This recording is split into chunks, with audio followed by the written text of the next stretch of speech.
15 jours après le divorce, ma belle-mère appela mon père, « Viens chercher ta fille entretenue. » Seulement 20 minutes plus tard, il arriva en souriant et dit, « C'est ma maison, partez tout. » Le lendemain matin du jour où Adrien et moi avons finalisé les papiers du divorce, le chalet de 3 étages où j'avais vécu près de 7 ans devint si étrange que je ne le reconnaissais plus. Tout était comme toujours, le canapé gris près de la fenêtre. L'horloge murale marquant le temps de son rythme constant. Dans le patio, les bougainvilliers que j'avais entretenus pendant des années étaient toujours en fleurs. La seule chose qui avait complètement changé était ma place dans cette maison. D'épouse et belle-fille, après une simple signature, j'étais devenue la personne qu'on voulait chasser par la porte le plus vite possible. Je m'appelle Laura Dupont. J'ai 34 ans. La nuit précédente, j'avais mis presque tous mes vêtements dans 2 valises, ne laissant que quelques documents dans le bureau, car ce matin-là j'attendais mon père pour régler une affaire que nous avions en suspens. Je ne pensais pas rester longtemps, mais Philippine, mon ex-belle-mère, semblait ne pas supporter de me voir dans la maison une heure de plus. Dès avant 7 heures du matin, elle ouvrit en grand la porte principale et les fenêtres du salon, et traîna délibérément mes 2 valises du bas de l'escalier jusqu'au centre de la pièce. Le bruit des roues sur le carrelage fut suffisamment fort pour que l'assistante dans la cuisine l'entende. Même plusieurs voisins pouvaient tout voir à travers le portail ouvert. Elle se planta, les mains sur les hanches, et dit à voix haute pour qu'on l'entende de l'extérieur, divorcée et toujours squattant chez les autres. « Que attends-tu ? Prends tes 4 chiffons et pars une bonne fois pour toutes. » Je révisais un dossier de documents, alors je levai juste les yeux pour la regarder. Si cela avait été quelques années auparavant, j'aurais probablement commencé à donner des explications nerveusement, de peur qu'elle ne se fâche, qu'Adrien ne se sente mal à l'aise, et j'aurais fini par céder pour maintenir la paix, mais ce matin-là, je ne voulais plus le faire. Avec calme, je lui dis que je partirais après avoir terminé une affaire que j'avais ce matin même, qu'il n'était pas nécessaire de me presser. Ce fut précisément ce calme qui irrita le plus Philippine. Elle s'attendait peut-être à une autre scène, que je me mette à pleurer en suppliant, ou que je montre au moins un certain désarroi à être expulsée de l'endroit que j'avais autrefois appelé mon foyer, mais je ne fis rien. Sophie, la sœur d'Adrien, était également là. Elle s'assit les jambes croisées sur le canapé, tenant son portable et me filmant avec un sourire moqueur. Elle plaisanta même en disant qu'il fallait l'enregistrer en souvenir. Le jour où sa belle-sœur rentrait chez ses parents les mains vides. Puis elle regarda les 2 valises à mes pieds et ajouta qu'après avoir vécu près de 7 ans chez son frère, je ne partais finalement qu'avec ça. Je ne répondis pas. Il y a des commentaires qui, quand on sait de qui ils viennent, ne font qu'épuiser davantage de discuter. Adrien était assis de l'autre côté du canapé. Il semblait fatigué après plusieurs jours de formalités, mais n'intervint à aucun moment pour freiner sa mère ou sa sœur. L'homme avec qui j'avais partagé près de 7 ans de ma vie me regarda simplement et dit, « Range vite, Laura. C'est fini maintenant. Ne rends pas les choses plus désagréables. » Je le fixai un bon moment. Ce visage avait autrefois été celui de la personne en qui j'avais le plus confiance, mais à ce moment-là, je ne ressentais qu'une étrange distance. Je lui répondis que le plus désagréable n'était pas le divorce, mais la façon dont les gens se traitent quand l'amour s'est éteint. En entendant cela, Philippine explosa. Elle répéta les mêmes mots qu'elle disait depuis des années, que j'étais entrée dans cette famille pratiquement sans rien, que j'avais vécu dans la maison de son fils en profitant des commodités de sa maison et que maintenant, en divorçant, en plus je traînais les pieds exprès. Je l'écoutai jusqu'au bout et lui posai soudain une question très simple, « Avez-vous déjà vu l'acte de propriété de cette maison ?» La pièce se tut un instant. Philippine parut hésiter, mais seulement une seconde. Immédiatement, elle rétorqua que c'était la maison de son fils. Que avait-elle besoin de voir des papiers ? Sa certitude était telle que toute personne étrangère qui l'aurait entendue aurait cru que la maison était réellement au nom d'Adrien depuis longtemps. Je me tournai pour regarder mon ex-mari. Adrien fronça légèrement les sourcils. Je savais qu'il essayait de se souvenir de quelque chose d'il y a de nombreuses années. Pendant tout notre temps ensemble, il n'avait jamais eu l'acte de propriété entre ses mains. Dans son esprit, la maison était simplement un endroit que ma famille nous avait mis à disposition au début et où nous nous étions ensuite installés. Philippine, quant à elle, l'avait depuis longtemps transformé en la grande acquisition de son fils dans ses conversations avec les parents.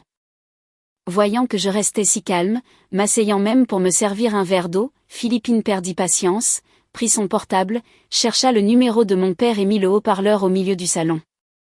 Dès que mon père décrocha, elle lâcha d'un ton plein de moquerie, « Arthur, comment vas-tu ? Sache que ta fille est ici, squattant après le divorce. Vois si tu peux venir chercher cette parasite et l'emmener. » Je restai silencieuse. De l'autre côté de la ligne, mon père ne se fâcha pas, ni ne demanda pourquoi elle parlait ainsi de sa fille. Il garda juste le silence quelques secondes puis demanda très lentement, « Elle est toujours dans cette maison, n'est-ce pas, Philippine ?» Croyant que mon père était gêné, elle se délecta encore plus. Elle dit que oui, que j'y étais toujours et le menaça que s'il ne venait pas dans les 20 minutes, elle mettrait toutes mes affaires sur le trottoir. Mon père répondit simplement, « D'accord, ne touchez à rien. J'arrive dans 20 minutes » et raccrocha. Je regardai l'horloge murale. L'aiguille des minutes venait de passer le chiffre 10.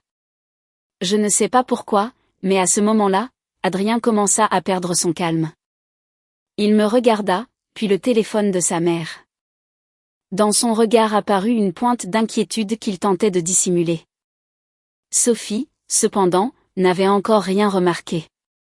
Elle leva davantage son portable et rit en disant que dans un instant, elle filmerait aussi la scène de mon père venant présenter ses excuses à la belle famille pour emmener sa fille. Je regardai directement l'objectif du téléphone de Sophie et ne dis qu'une phrase, « Filme, mais assure-toi de filmer du début à la fin. » Après cela, je ne dis plus rien. Les 19 minutes restantes passèrent très lentement. Dehors. Le soleil du matin commençait déjà à entrer par le portail ouvert. Dans ce salon, chacun attendait un résultat différent. Philippine espérait que mon père viendrait chercher sa fille qu'elle appelait parasite. Sophie s'attendait à une scène humiliante à partager avec les proches. Adrien commençait à se demander pourquoi j'étais si calme et moi, je restais simplement à regarder l'aiguille des minutes avancer petit à petit, car il y avait quelque chose que pendant presque 7 ans toute cette famille n'avait jamais pris la peine de découvrir. La maison que Philippine venait de proclamer à grands cris comme la maison de son fils avait en réalité une origine complètement différente. Pour comprendre pourquoi ce matin-là je pouvais être assise tranquillement dans le salon pendant que Philippine pressait mon père de venir me chercher, il faut remonter presque 7 ans en arrière, quand Adrien et moi n'étions pas encore mariés. À l'époque, nous étions tous les deux des employés ordinaires.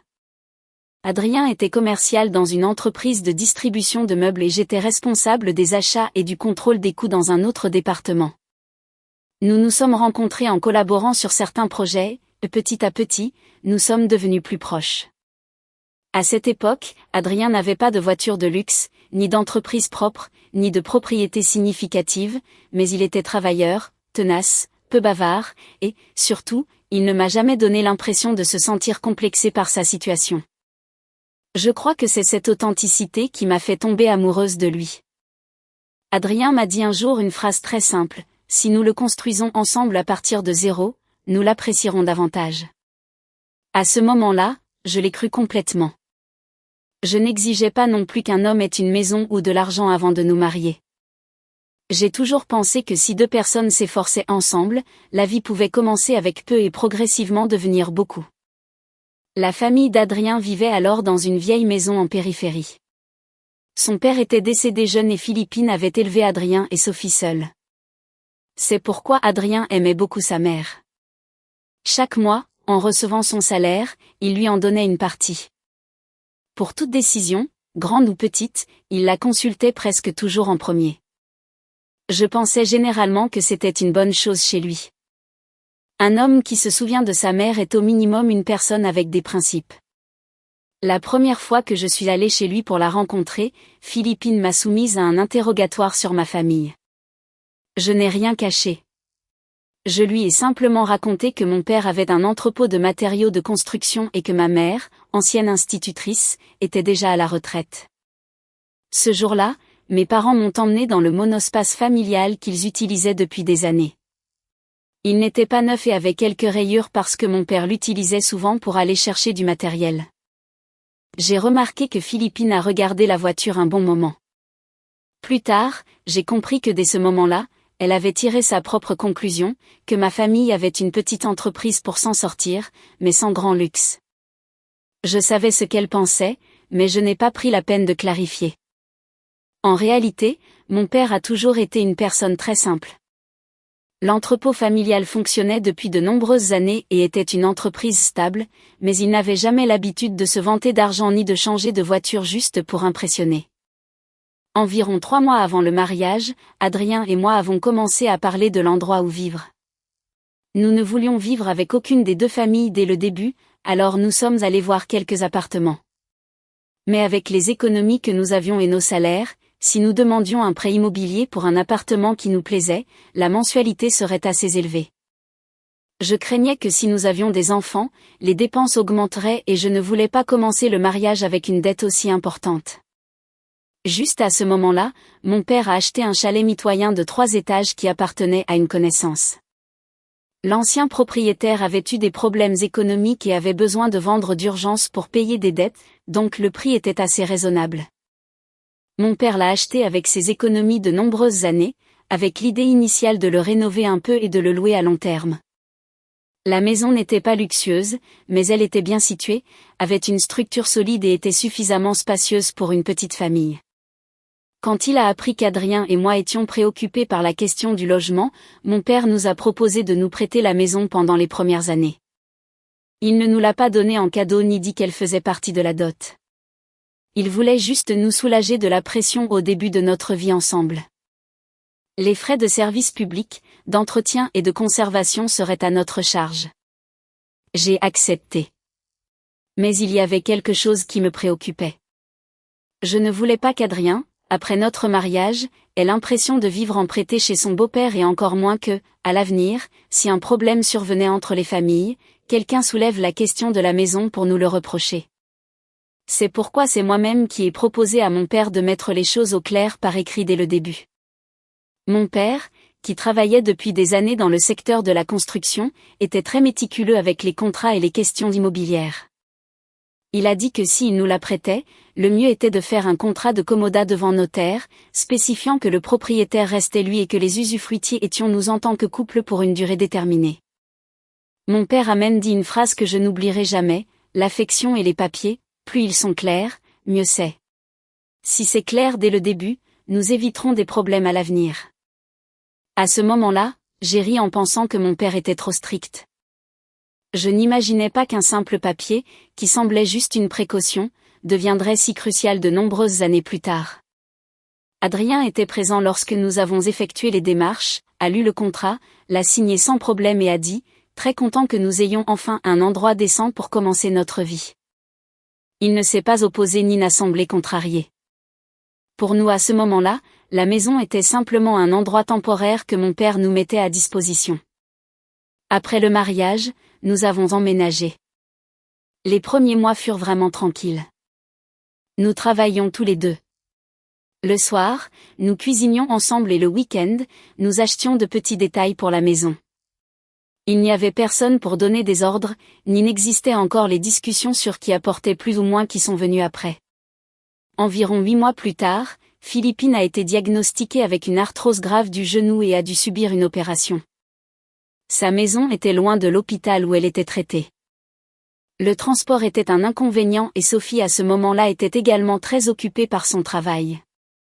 C'est moi qui ai proposé à Adrien que nous fassions venir sa mère vivre avec nous quelques mois pour qu'il lui soit plus facile d'aller au contrôle et qu'elle ait quelqu'un pour s'occuper d'elle. Adrien s'est montré très reconnaissant.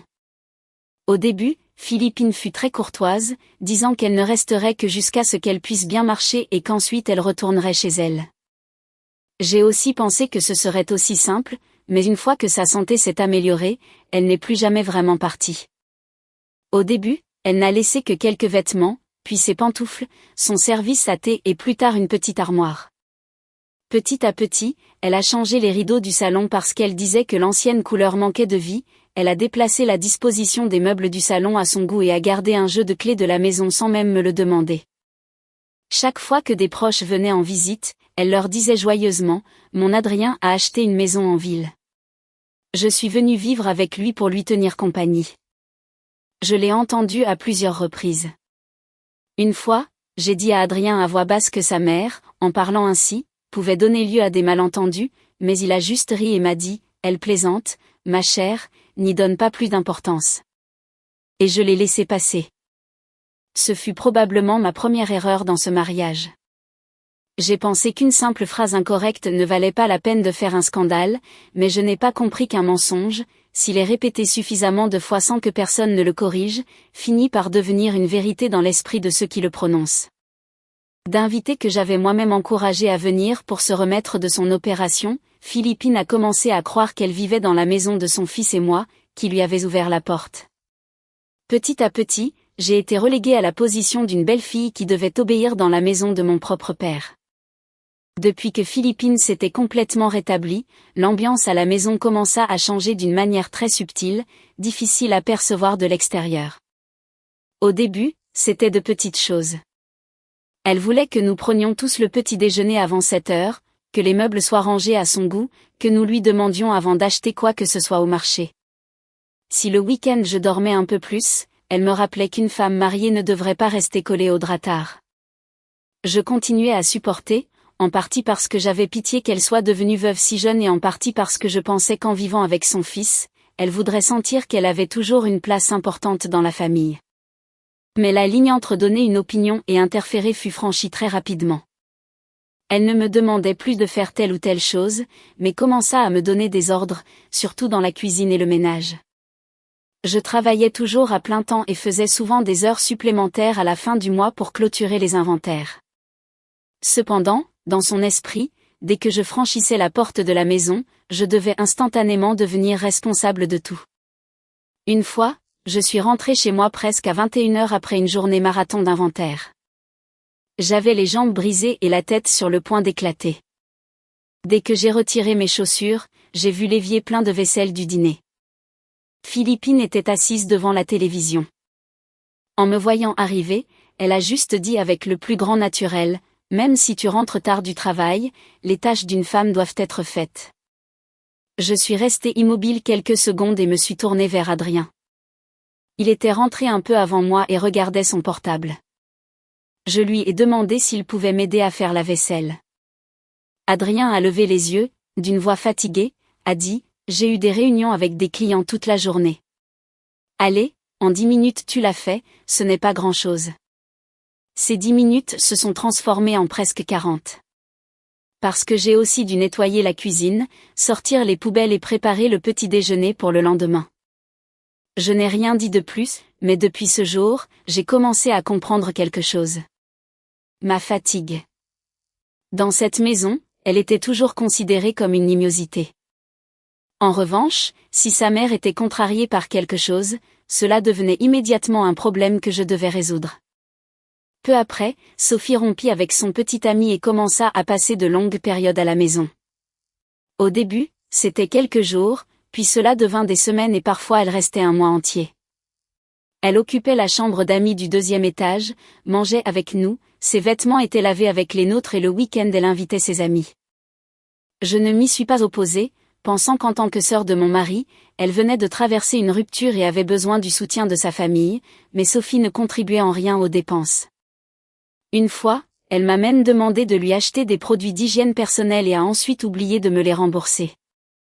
Je ne le lui ai pas rappelé non plus. À ce moment-là, je pensais toujours très simplement que pour un peu entre familles, cela ne valait pas la peine de se disputer. Jusqu'au jour où Sophie me chercha dans la cuisine, les yeux rouges et le portable tremblant à la main. Elle me confessa qu'elle avait dépassé sa carte de crédit en achetant un nouveau portable, des cosmétiques et un voyage avec ses amis. La dette totale s'élevait à plus de 1 500 €. La date limite de paiement approchait et elle ne savait pas où trouver l'argent. Elle avait peur que Philippine le découvre et la gronde, alors elle me demanda en pleurant de lui prêter l'argent. Cela m'agaça un peu, mais à la fin je lui fis le virement. Je ne lui fis pas signer de papier, ni n'en parler à Adrien, car à ce moment-là, je la considérais encore comme ma petite sœur. Plus tard, elle me remboursa une petite partie et le reste tomba simplement dans l'oubli. Je ne le lui réclamai plus jamais. Ce sont ce genre de situations répétées encore et encore qui firent que tous s'habituèrent à ce que je sois celle qui comblait toujours les lacunes. À la même époque, la maison commença à montrer des signes de détérioration. L'installation électrique posait parfois des problèmes. La salle de bain du deuxième étage avait des infiltrations et le porche arrière fuyait chaque fois qu'il pleuvait fort. Comme c'était la propriété de mon père, mais que nous l'utilisions quotidiennement, c'est moi qui l'ai appelé pour lui demander la permission de faire une rénovation en bonne et due forme.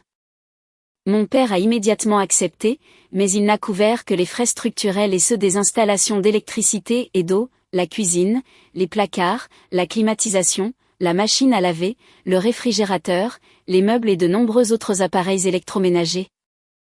Je les ai achetés avec mon salaire. Je n'ai pas tout acheté d'un coup, mais j'ai changé les choses petit à petit, selon mes possibilités. Le mois où j'avais un extra, j'achetais quelque chose de nouveau. Certaines dépenses, j'ai dû les payer à tempérament pour ne pas toucher aux économies. Après plusieurs mois, la maison semblait beaucoup plus lumineuse et moderne. Le salon était fraîchement peint, la cuisine rangée, le patio n'avait plus de fuite et le deuxième étage était sec. Je me suis sentie très heureuse que l'endroit où je vivais ait enfin une véritable ambiance de foyer. Mais ce qui m'a le plus blessée, c'est que depuis que la maison était plus belle, Philippine adorait inviter les parents, elle les emmenait voir chaque pièce, montrait le nouveau canapé, les nouveaux meubles de cuisine et se vantait qu'Adrien avait bon œil pour les affaires et avait rénové la maison de sa mère. Une fois, une tante de la famille de mon mari m'a regardée et m'a demandé en plaisantant, « Et toi, Laura, qu'as-tu apporté ?» Avant que je ne puisse répondre, Philippine a éclaté de rire. Elle, avec son salaire d'employée de bureau, qu'est-ce qu'elle va apporter? Presque tout a été payé par mon Adrien. Cette phrase me laissa glacée. Je regardais Adrien en espérant qu'il corrige sa mère, ne serait-ce que par une seule phrase. Il savait parfaitement d'où venait l'argent, mais finalement il sourit seulement, gêné, et changea de sujet comme s'il n'avait rien entendu. Cette nuit-là, je lui demandai pourquoi il n'avait pas éclairci la situation. Adrien, allongé dos à moi, garda le silence un instant et répondit, « L'argent est à nous deux. Qu'importe qui le met? L'important est que ma mère soit contente. » Ce fut une phrase très courte, mais je m'en souviens parfaitement. Dès cet instant, je commençais à me rendre compte qu'Adrien changeait. Il ne se souciait plus de savoir si la vérité était juste envers moi ou non. Tant que sa mère était contente et que sa famille pouvait faire bonne figure devant les autres, peu importait que mon effort soit complètement effacé. Et ce qui est plus grave, pendant tout ce temps où Philippine se vantait que son fils payait tout, la majeure partie des dépenses de la maison, la nourriture, l'électricité, l'eau, l'aide ménagère à l'heure et même les médicaments qu'elle prenait périodiquement étaient payés depuis mon compte bancaire. Il y avait des mois où les revenus d'Adrien étaient irréguliers et presque toutes les dépenses, grandes et petites, étaient couvertes par moi. Je n'ai jamais soulevé ces chiffres pour le lui reprocher. Je pensais que je prenais soin de ma propre famille, mais aux yeux de Philippine, ce que je faisais n'était pas considéré comme une contribution, c'était simplement l'obligation d'une belle-fille. Et à ce moment-là, je ne pouvais pas encore imaginer que quelques années plus tard, la même femme qui utilisait la carte supplémentaire que je lui avais donnée pour acheter ses médicaments me pointerait du doigt et me traiterait de parasite dans la maison de son fils. Après presque 3 ans de mariage, notre vie est entrée dans une nouvelle phase.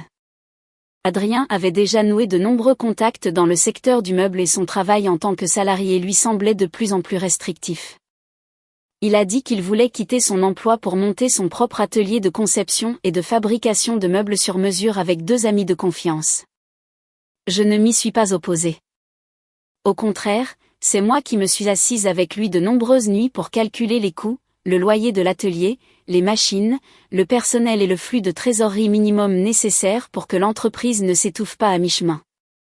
Par mon travail de contrôle des coûts, je savais que les petites entreprises échouent souvent non pas par manque de commandes, mais parce que l'argent des clients tarde à arriver, alors que les dépenses de matériaux, de salaires et de loyers doivent être payées ponctuellement. J'ai prévenu Adrien dès le début de ne pas trop s'endetter juste parce que les premiers contrats se passaient bien.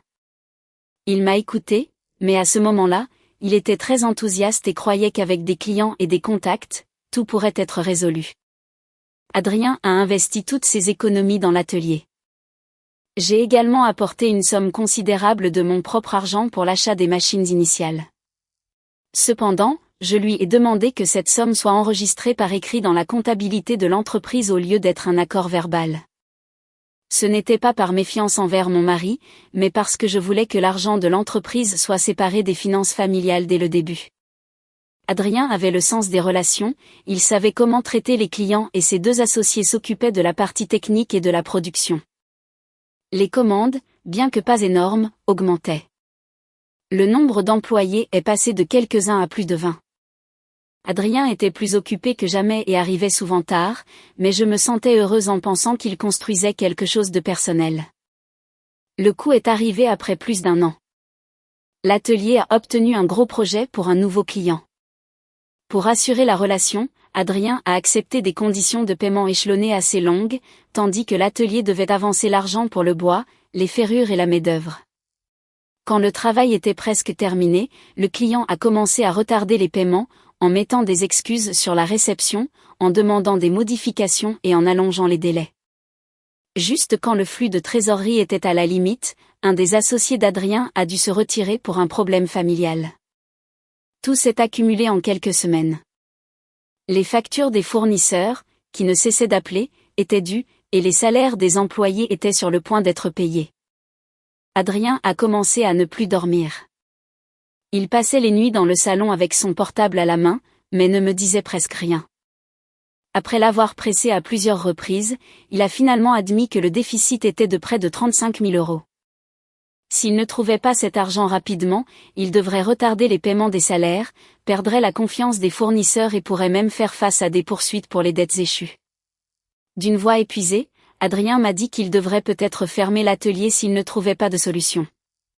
Je ne l'ai pas blâmé à ce moment-là. Les affaires ont leur haut et leur bas. Je le comprenais parfaitement, mais 35 000 € n'était pas une somme que je pouvais sortir de nulle part. J'y ai réfléchi toute une nuit et j'ai décidé d'aller parler à mon père. Mon père n'a pas promis d'aider immédiatement. Il a demandé à Adrien de lui apporter tous les livres de comptabilité, la liste des dettes et les contrats en cours pour les examiner. Mon père, qui avait travaillé pendant des années avec des entrepreneurs et des fournisseurs, avait un bon œil pour analyser les flux d'argent. Après un après-midi à examiner chaque poste, il lui a dit sans détour que l'atelier n'était pas au bord de la faillite, mais que s'il continuait à demander des prêts rapides pour combler les trous, il ne ferait que creuser davantage le puits. Finalement, mon père a accepté de prêter à l'entreprise d'Adrien 25 000 € à rembourser en 18 mois avec un taux d'intérêt très bas, presque symbolique, juste pour formaliser la responsabilité. Les 10 000 € restants, je les ai couverts avec une grande partie de mes économies et un dépôt à terme fixe que j'avais. Les deux montants ont été enregistrés dans une reconnaissance de dette claire et signée par Adrien. Il n'y a pas eu d'argent remis de bouche à oreille. À ce moment-là, Adrien était si accablé qu'il a signé presque sans réfléchir. Pour lui, le plus important était d'avoir de l'argent pour payer les travailleurs et maintenir l'atelier à flot. Grâce à cet argent, il a surmonté la phase la plus critique. Il a payé une partie des dettes, a maintenu son équipe et a pu continuer les commandes en attente. Quelques mois plus tard, le grand client a finalement payé ce qu'il devait. L'atelier a recommencé à respirer. Adrien a commencé à obtenir de nouvelles commandes et le flux de trésorerie s'est stabilisé. Un soir dans la cuisine, il m'a serré dans ses bras et m'a dit, d'une voix pleine d'émotion, que si l'atelier s'en sortait, il n'oublierait jamais ce que mon père et moi avions fait pour lui. Je l'ai cru. Mais les gens changent parfois si lentement que les personnes qui sont à leur côté ne s'en rendent pas compte immédiatement. Quand les affaires ont commencé à aller mieux, la façon dont Adrien racontait l'histoire de cette période difficile a également commencé à changer. À ses amis et clients, il disait souvent qu'il était parti de rien, qu'il avait failli faire faillite, mais qu'il s'était relevé par sa propre force de volonté. Plus il racontait cette histoire, plus le rôle que mon père et moi avions joué au moment le plus critique disparaissait. Philippine, en entendant son fils, se sentait de plus en plus fière. Elle se vantait du courage d'Adrien, de la façon dont il avait sauvé l'atelier tout seul. Elle disait même à la famille que j'avais eu la chance de l'épouser juste au moment où il commençait à décoller. Plusieurs fois, j'ai voulu clarifier les choses, mais à la fin je me suis toujours tue. J'étais gênée de soulever des questions d'argent devant d'autres. Je ne voulais pas mettre Adrien dans une mauvaise position ni créer une situation inconfortable pour nos familles. Mon silence est devenu l'excuse parfaite pour que d'autres croient que l'histoire qu'il racontait était vraie. Lorsque les revenus ont augmenté, Adrien a commencé à prêter beaucoup plus d'attention à son image. Il a acheté une voiture de près de 50 000 € financée. Bien que le prêt précédent ne soit pas encore réglé, je me suis opposée car le flux de trésorerie de l'atelier n'était pas encore suffisamment solide pour supporter une telle charge.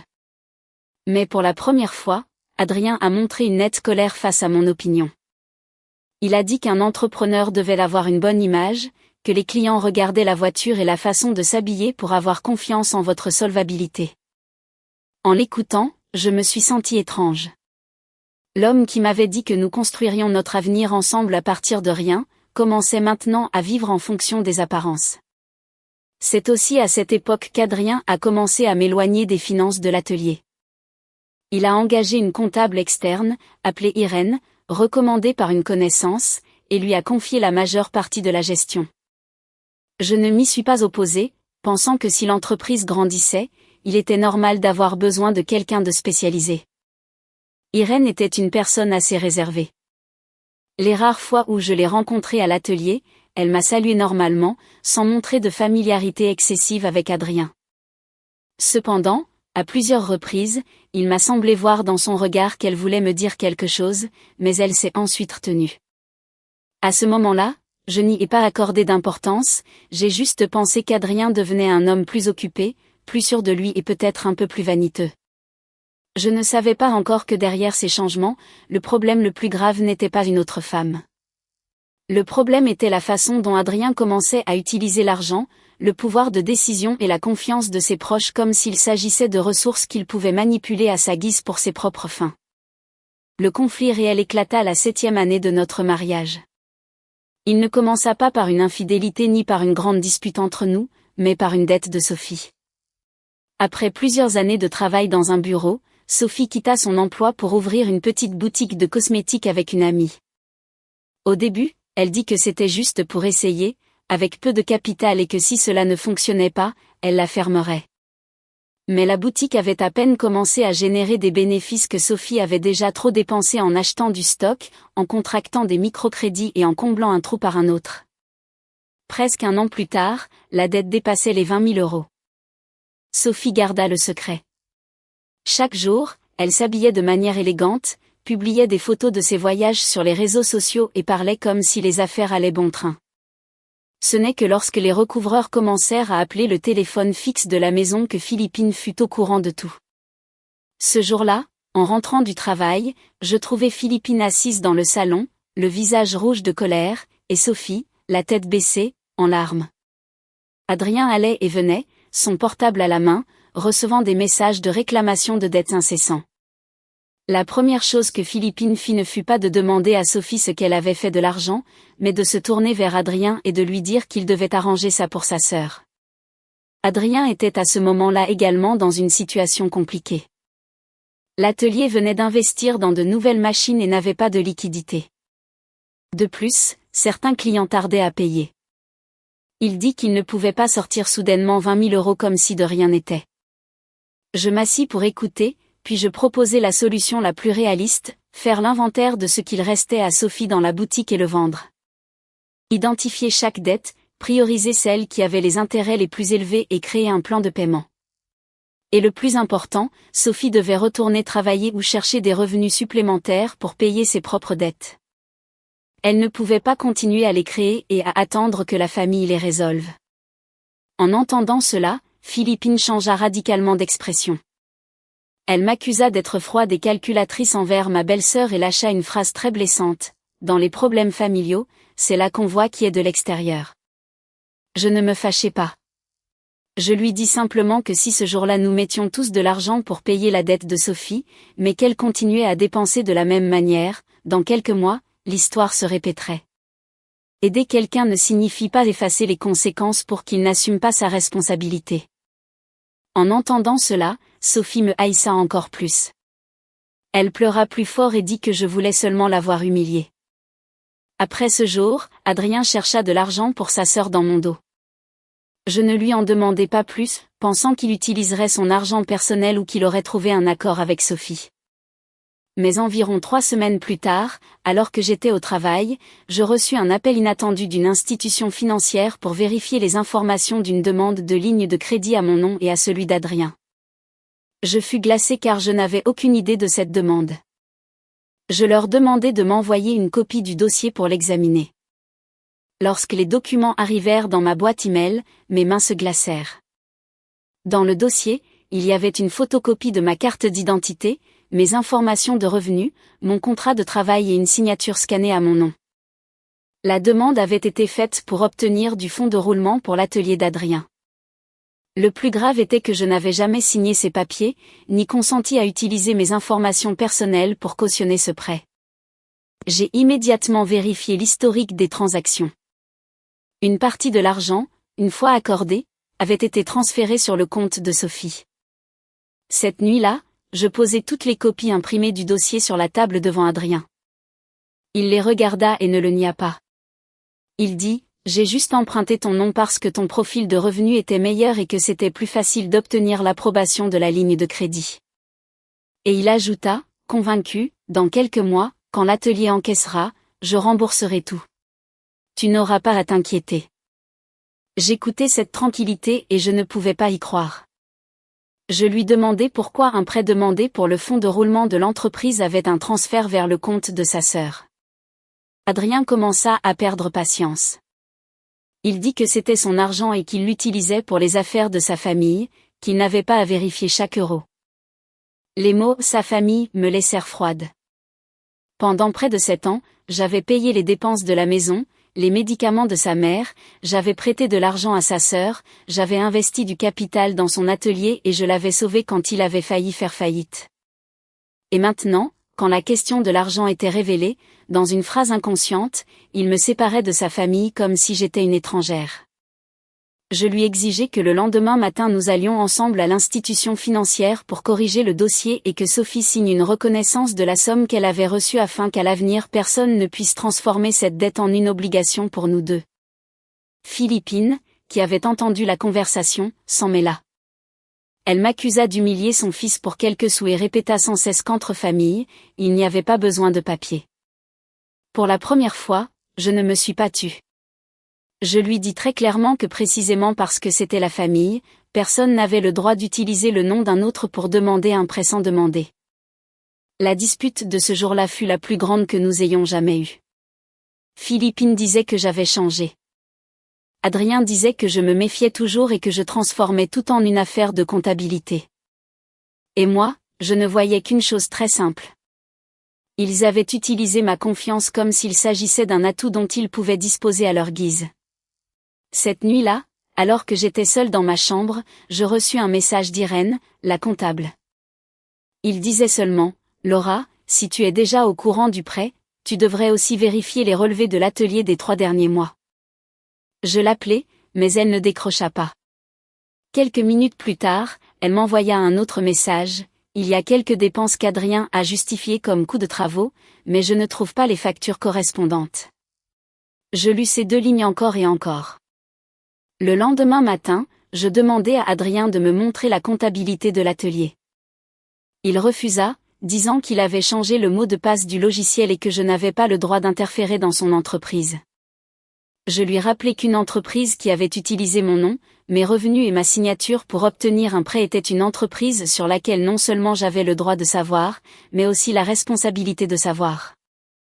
Adrien ne s'excusa pas, il dit seulement avec froideur, « La vie avec toi est de plus en plus étouffante. Tu es toujours avec l'argent et les papiers devant. » Philippine profita de cette phrase instantanément, s'adressant à son fils, conclut, « Une femme qui ne rame pas dans le sens de la famille de son mari ne sert à rien. » Je ne répondis pas. À partir de ce jour, l'idée du divorce cessa d'être seulement une colère passagère dans ma tête. Le fait qu'Adrien ait utilisé mon nom pour demander un prêt me fit pour la première fois revoir tous les anciens documents.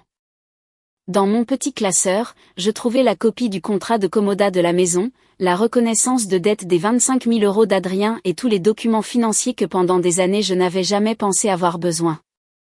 Je ne les sortis pas pour les confronter immédiatement. Je fis simplement des copies de tout. Je changeai les mots de passe de mes comptes personnels et commençai à séparer mes obligations financières de l'atelier. Presque à minuit, je m'assis seul devant 3 dossiers, les papiers de la maison, le prêt de mon père et les premiers extraits liés à l'atelier. Pour la première fois, je compris que ce mariage ne se brisait pas seulement à cause d'une belle-mère difficile ou de paroles désobligeantes.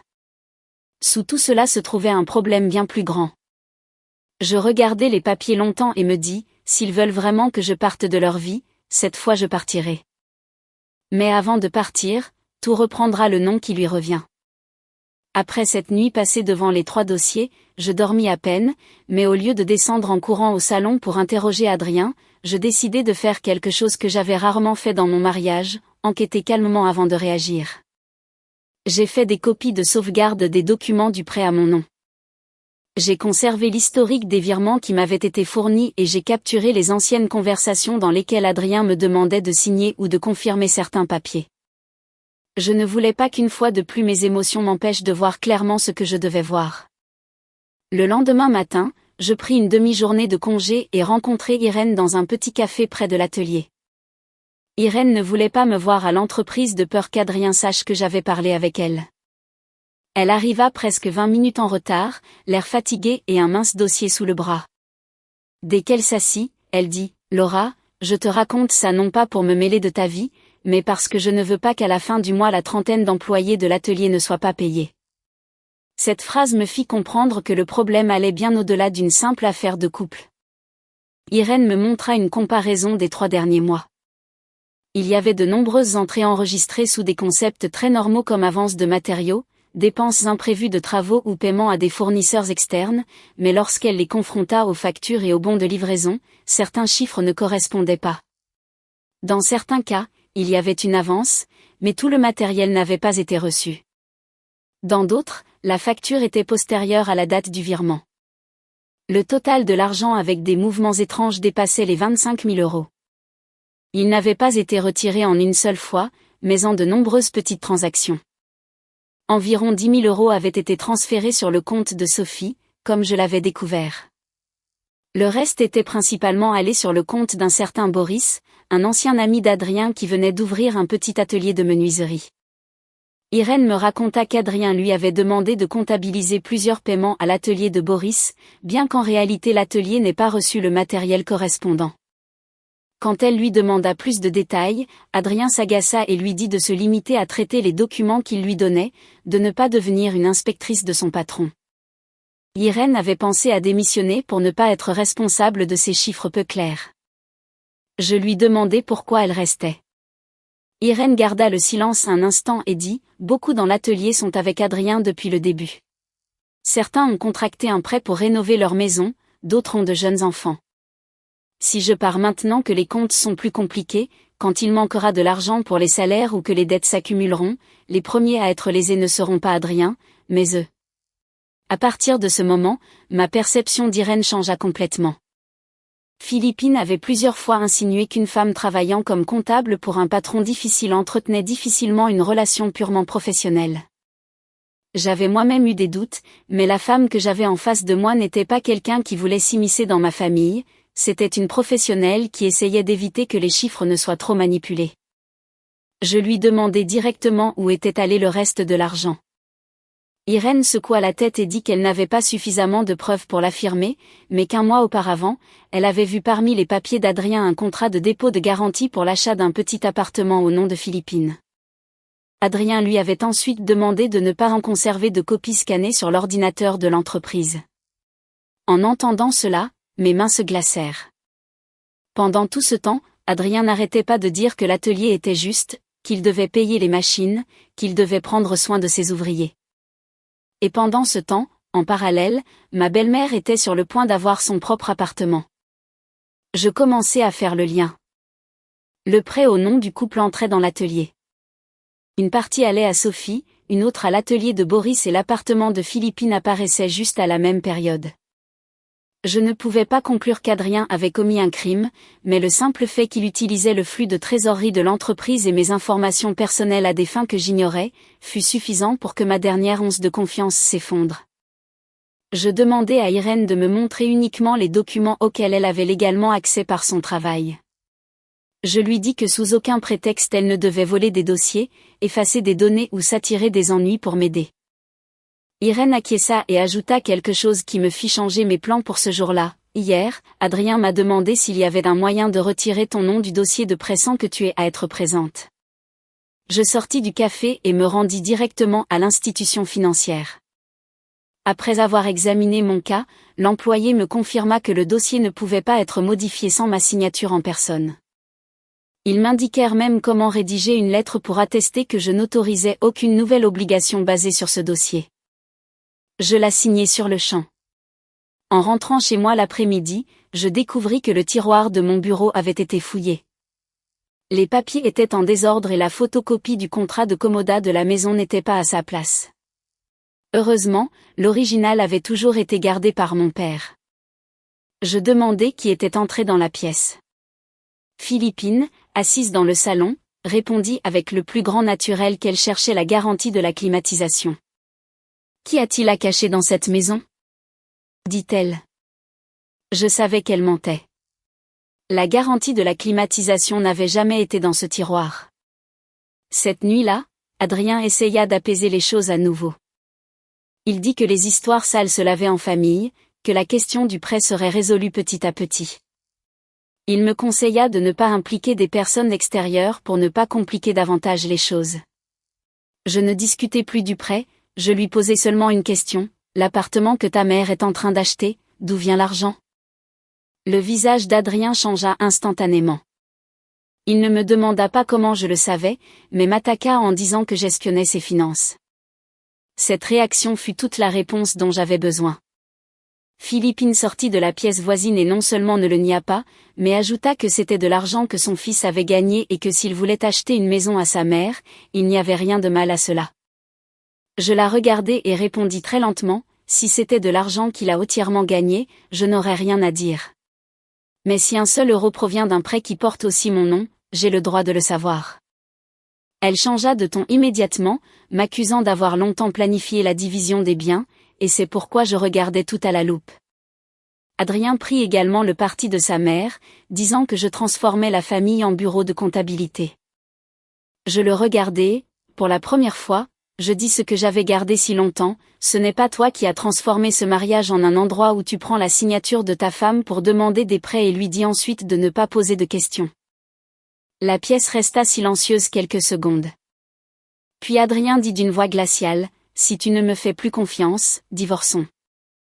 Je pensais qu'en entendant cette phrase, je ressentirais de la douleur, mais étrangement, je ne sentis que de la fatigue. Je le regardai un instant et acquiesçai. D'accord. Mais avant de divorcer, nous allons clairement séparer ce qui est à toi et ce qui porte mon nom. Adrien resta perplexe, il ne s'attendait peut-être pas à ce que j'accepte si vite. Derrière lui, je vis Philippine esquisser un léger sourire. Elle pensa que je ne l'avais pas vu, mais je compris qu'elle attendait ce mot divorce dans son esprit depuis longtemps. Dès que je serais parti, Adrien garderait l'atelier, la maison, et elle se débarrasserait d'une belle fille qui demandait où allait chaque euro. Cette nuit-là, pour la première fois en près de 7 ans, j'appelai mon père et lui racontai tout. Mon père garda un long silence et à la fin me demanda seulement: veux-tu que je m'en occupe ou veux-tu le terminer toi-même ? Je le terminerai, répondis-je. J'ai juste besoin que tu protèges ce qui est à toi. D'accord, dit mon père très lentement. Dans ton mariage, je ne m'immisce pas, mais de ma maison, je m'en occupe. Je raccrochai le téléphone et restai assise dans l'obscurité pendant longtemps. À ce moment-là, je savais que mon mariage était arrivé à son terme. Après qu'Adrien ait dit: si tu ne me fais plus confiance, divorçons. L'attitude de Philippine changea immédiatement. Avant, de temps en temps, elle feignait de nous conseiller de nous calmer, disant que nous devions penser aux années d'affection. Mais dès qu'elle entendit le mot divorce, elle ne cacha plus son impatience. Elle commença à presser son fils d'accélérer les démarches, disant que si l'amour s'éteignait, le mieux était de se libérer ou que prolonger la situation ne faisait que fatiguer les deux parties. Ces paroles, à première vue, semblaient raisonnables, mais dans mon dos, elles racontaient une histoire complètement différente aux parents. Elle disait que depuis que je gagnais un peu d'argent, mon caractère avait changé, que je contrôlais toujours les affaires de mon mari et même que j'utilisais les papiers pour faire pression sur la famille. Sophie se joignit également au chœur, rappelant comment je lui avais exigé de signer une reconnaissance de sa dette, preuve que j'étais une personne trop calculatrice. En peu de temps, aux yeux de certains parents de sa famille, je devins la femme froide qui, pour l'argent, avait mené son mariage à la ruine. J'appris tout cela, mais je ne pris pas la peine de le démentir personne par personne. J'avais passé trop d'années à essayer de maintenir l'apparence d'une famille stable à l'extérieur. À ce stade, je ne voulais plus gaspiller d'énergie à prouver si j'étais bonne ou mauvaise dans une histoire racontée par d'autres. La seule chose qui m'importait était de séparer toutes les responsabilités financières de manière claire avant que nous ne nous séparions officiellement. Je me rendis à l'institution financière et demandai un certificat écrit délimitant ma responsabilité dans le prêt existant. Puis je mis devant Adrien tous les relevés relatifs aux plus de 10 000 € transférés sur le compte de Sophie et lui exigeai de signer un document reconnaissant que c'était sa décision, et non une dépense commune du mariage. Adrien réagit de manière très violente. Il dit que j'essayais de fabriquer des preuves pour l'attaquer ensuite lors du divorce. Je ne discutais pas, je poussai simplement le dossier de relevé vers lui et lui dis, si tu ne signes pas, ce n'est pas grave. Je laisserai la financière et les avocats examiner chaque mouvement. Adrien garda le silence un bon moment. Il savait que si tout le flux d'argent de l'atelier était examiné, les transferts à l'atelier de Boris seraient également remis en question. Finalement, il accepta de signer la reconnaissance, bien qu'avec une expression de colère si grande qu'il me regarda à peine. Quand Philippine l'apprit, elle se fâcha encore plus. Elle m'accusa d'humilier son fils et dit que dans aucune famille les époux ne préparent des papiers comme s'ils étaient des étrangers. Mais ce fut pendant ces jours-là que j'entendis quelque chose par hasard qui me fit comprendre pourquoi elle était si pressée que le divorce soit prononcé. Cette nuit-là, je descendis à la cuisine chercher de l'eau et j'entendis Philippine et Sophie parler à l'intérieur. Je n'entrai pas immédiatement car j'entendis mon nom. Philippine disait à voix basse, « Mais Claire, quand elle partira, cette maison restera évidemment à Adrien. Si plus tard nous avons besoin d'argent, nous pourrons la vendre ou l'hypothéquer. » Sophie parut hésiter. Elle lui rappela qu'elle croyait que la maison avait été prêtée par mon père. Philippine écarta immédiatement l'idée. Il nous l'a prêtée il y a presque 7 ans. C'est comme s'il nous l'avait donnée. De plus, Adrien doit garder les papiers. Quand Laura divorcera, elle n'aura plus rien à voir avec ça. Je restai dans le couloir, écoutant chaque mot et je sentis un froid à l'intérieur. À ce moment-là, je compris que Philippine ne voulait pas seulement me chasser de la maison par rancune. Dans son esprit, cette maison était depuis longtemps devenue la propriété de son fils. Elle prévoyait même de la vendre ou de l'hypothéquer après le divorce pour résoudre ses problèmes d'argent. Le lendemain, je demandai à Adrien comme si de rien n'était où il pensait vivre après le divorce. Sans trop réfléchir, il répondit que lui et sa mère resteraient là et que je rentrerais chez moi, que la division des biens se ferait plus tard. Je lui demandai pourquoi c'était moi qui devais partir. Adrien fronça les sourcils et dit, « Nous vivons dans cette maison. Ne complique pas davantage les choses. » Je ne dis rien de plus. Cette phrase fut suffisante pour tout comprendre. Après presque 7 ans, même Adrien avait oublié qu'il avait un jour signé un contrat de commodat pour cette maison. L'habitude de vivre si longtemps dans un endroit lui avait fait confondre le droit d'usage avec le droit de propriété. Lors de la dernière réunion pour finaliser le divorce, je n'ai pas demandé une part de la maison. Je n'ai pas non plus réclamé la moitié de l'atelier, ni fait aucune exigence que je ne pouvais justifier par des documents. Je me suis seulement accroché aux droits directement liés à l'argent que j'avais apporté et aux obligations financières qui portaient mon nom. Le fait que je ne me sois pas battu pour la maison a encore plus convaincu Adrien qu'après le divorce, tout resterait avec lui. Il a signé les papiers plus rapidement que prévu avant de se lever de table. Il m'a même dit, « J'espère qu'à l'avenir, tu ne reviendras pas en disant que je t'ai tout pris. » Je l'ai regardé et j'ai répondu, « Je ne prends que ce qui est à moi. Et toi, tu devrais te souvenir de ne pas prendre ce qui ne t'appartient pas. » Adrien n'a pas compris. Il a pensé que je le disais par dépit. Quand je suis rentré à la maison ce jour-là, j'ai trouvé un dîner préparé. Philippine avait appelé Sophie pour qu'elle vienne et avait acheté beaucoup de nourriture. L'ambiance semblait plus celle d'une célébration que celle d'une famille qui venait de se briser. Ce qui m'a le plus frappé, c'est que mes vêtements et mes affaires de la chambre principale avaient été transférés dans le petit bureau. Philippine me l'a dit avec le plus grand naturel, comme Adrien et moi ne sommes plus mari et femme, nous ne devions pas partager la chambre et elle m'a averti que le lendemain matin je devrais tout ramasser et partir. Je lui ai demandé pourquoi tant de hâte. Elle m'a regardé d'une voix glaciale et a dit, c'est ma maison et elle doit revenir à ma famille. Je n'ai fait qu'un sourire amer. Souviens-toi de cette phrase, Philippine. Rendre les choses à leur propriétaire est la bonne chose à faire. Cette nuit-là, je n'ai presque pas dormi, j'ai vérifié mes documents personnels, j'ai pris des photos de l'état des choses que j'avais achetées et j'ai emballé ce que j'avais réellement besoin d'emporter. Enfin, j'ai envoyé un message très court à mon père, demain, s'il se passe quelque chose, agis selon les papiers. Il a seulement répondu, compris. J'ai laissé le téléphone et j'ai regardé la chambre dans laquelle j'avais vécu près de 7 ans. À ce moment-là, je ne savais pas encore que le lendemain matin, ce serait Philippine elle-même qui appellerait mon père en premier et que cet appel ferait que tout ce qu'elle croyait être de sa maison commencerait à changer de propriétaire sous ses propres yeux. Le lendemain matin, tout s'est déroulé comme je l'ai raconté au début de l'histoire. Philippine a traîné mes 2 valises au centre du salon, a appelé mon père, devant tout le monde, lui a dit de venir chercher la parasite. Après que mon père ait raccroché en disant qu'il arriverait dans 20 minutes, elle s'est montrée encore plus satisfaite. Elle s'imaginait probablement déjà la scène de mon père baissant la tête, s'excusant et emportant sa fille en silence. Sophie continuait à filmer avec son portable, elle a même pointé la caméra vers moi et a plaisanté en disant que je devais me placer près de la porte pour que mon père puisse plus facilement prendre les valises. Adrien ne s'est pas joint à elle, mais ne les a pas arrêtés non plus. Il est sorti sur le porche fumé avec une expression froide, comme s'il souhaitait seulement que cette matinée se termine le plus vite possible. Je n'ai disputé avec personne. Je me suis assise en silence, regardant l'horloge de temps en temps. Plus l'heure d'arrivée de mon père approchait, plus Philippine devenait impatiente. Peut-être par peur que je garde un double des clés. Elle a appelé un serrurier de confiance et lui a dit de venir ce matin même pour changer la serrure du portail. Le serrurier est arrivé assez vite avec sa mallette d'outils. Dès qu'il est entré, il a remarqué que l'ambiance dans la maison était tendue.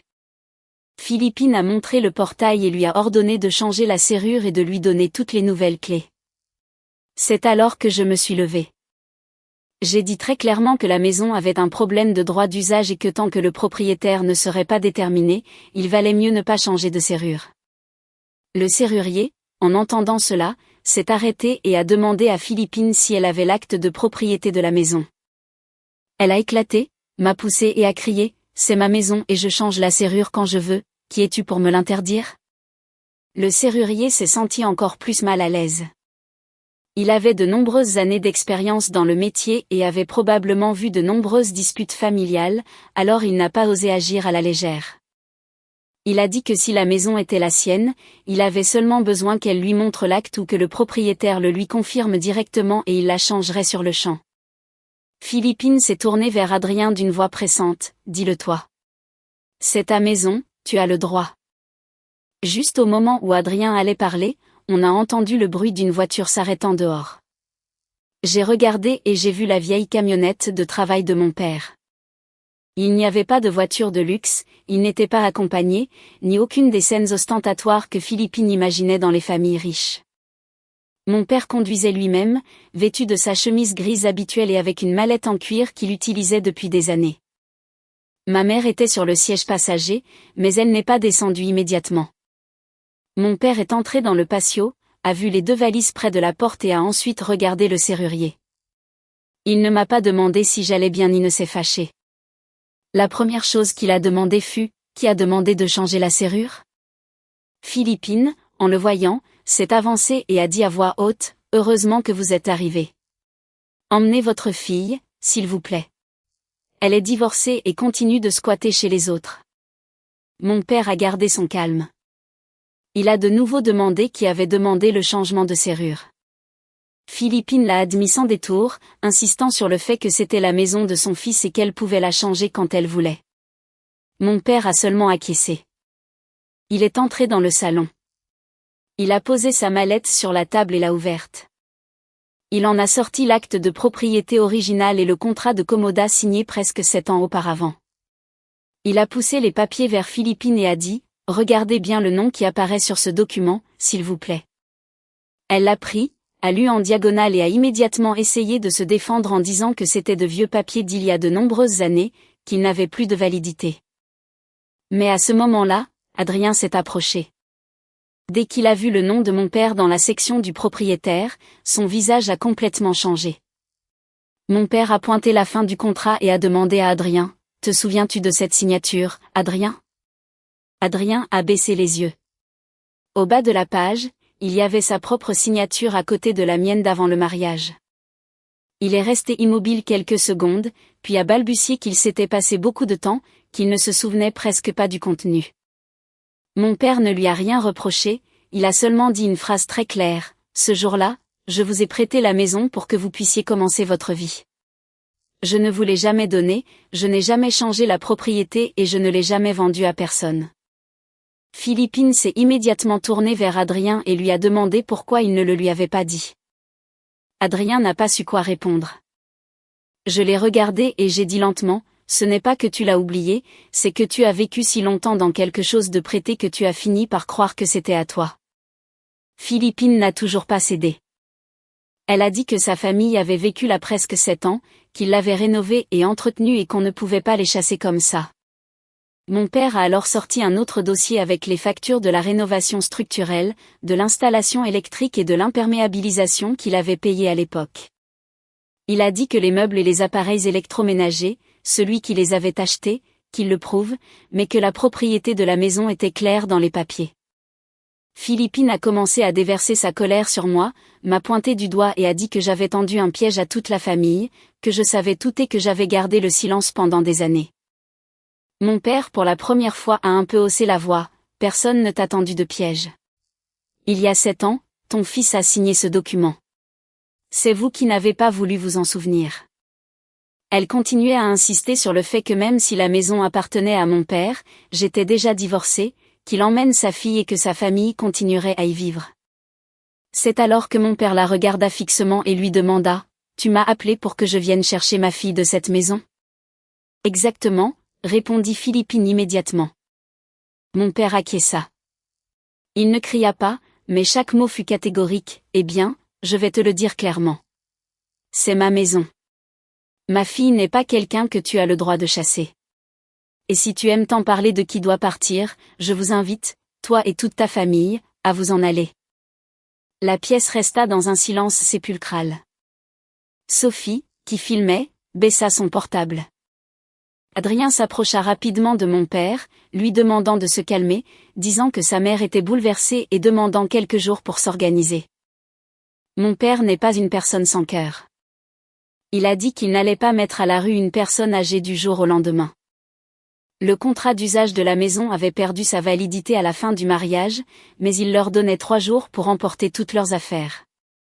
Pendant ce temps, personne ne pouvait changer la serrure, louer, vendre ou emporter quoi que ce soit qu'il ne pouvait prouver être sa propriété. Philippine ne montra aucune gratitude. Elle continua à crier que j'avais tout planifié depuis le début, que j'attendais seulement le jour du divorce pour que mon père vienne les chasser. Je la regardai sans la rage d'avant et lui dis, si je l'avais planifié, j'aurais récupéré la maison il y a longtemps. Je suis restée presque 7 ans parce qu'une fois, j'ai pensé que c'était une famille. Juste à ce moment-là, ma mère entra depuis le patio, regarda mes 2 valises, puis Philippine et dit d'une voix douce, que ma fille ait tenu si longtemps ne signifie pas qu'elle n'a pas de parents. L'ambiance venait de se calmer un peu quand mon téléphone sonna. C'était Irène. Dès que je répondis, sa voix sembla alarmée, « Laura, des gens sont venus à l'atelier pour emporter les machines. Les travailleurs les ont arrêtés, mais ils disent que l'atelier va fermer. » Je me suis immédiatement tournée pour regarder Adrien. Son visage, déjà pâle à cause de l'affaire de la maison, changea de nouveau.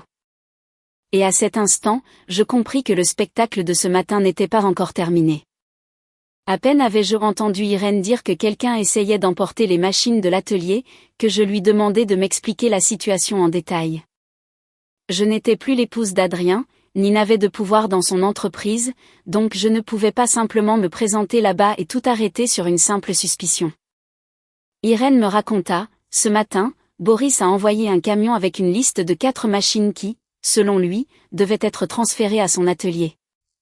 Les travailleurs, en le voyant, se sont beaucoup inquiétés car ils n'avaient pas encore été payés pour les heures supplémentaires du mois dernier.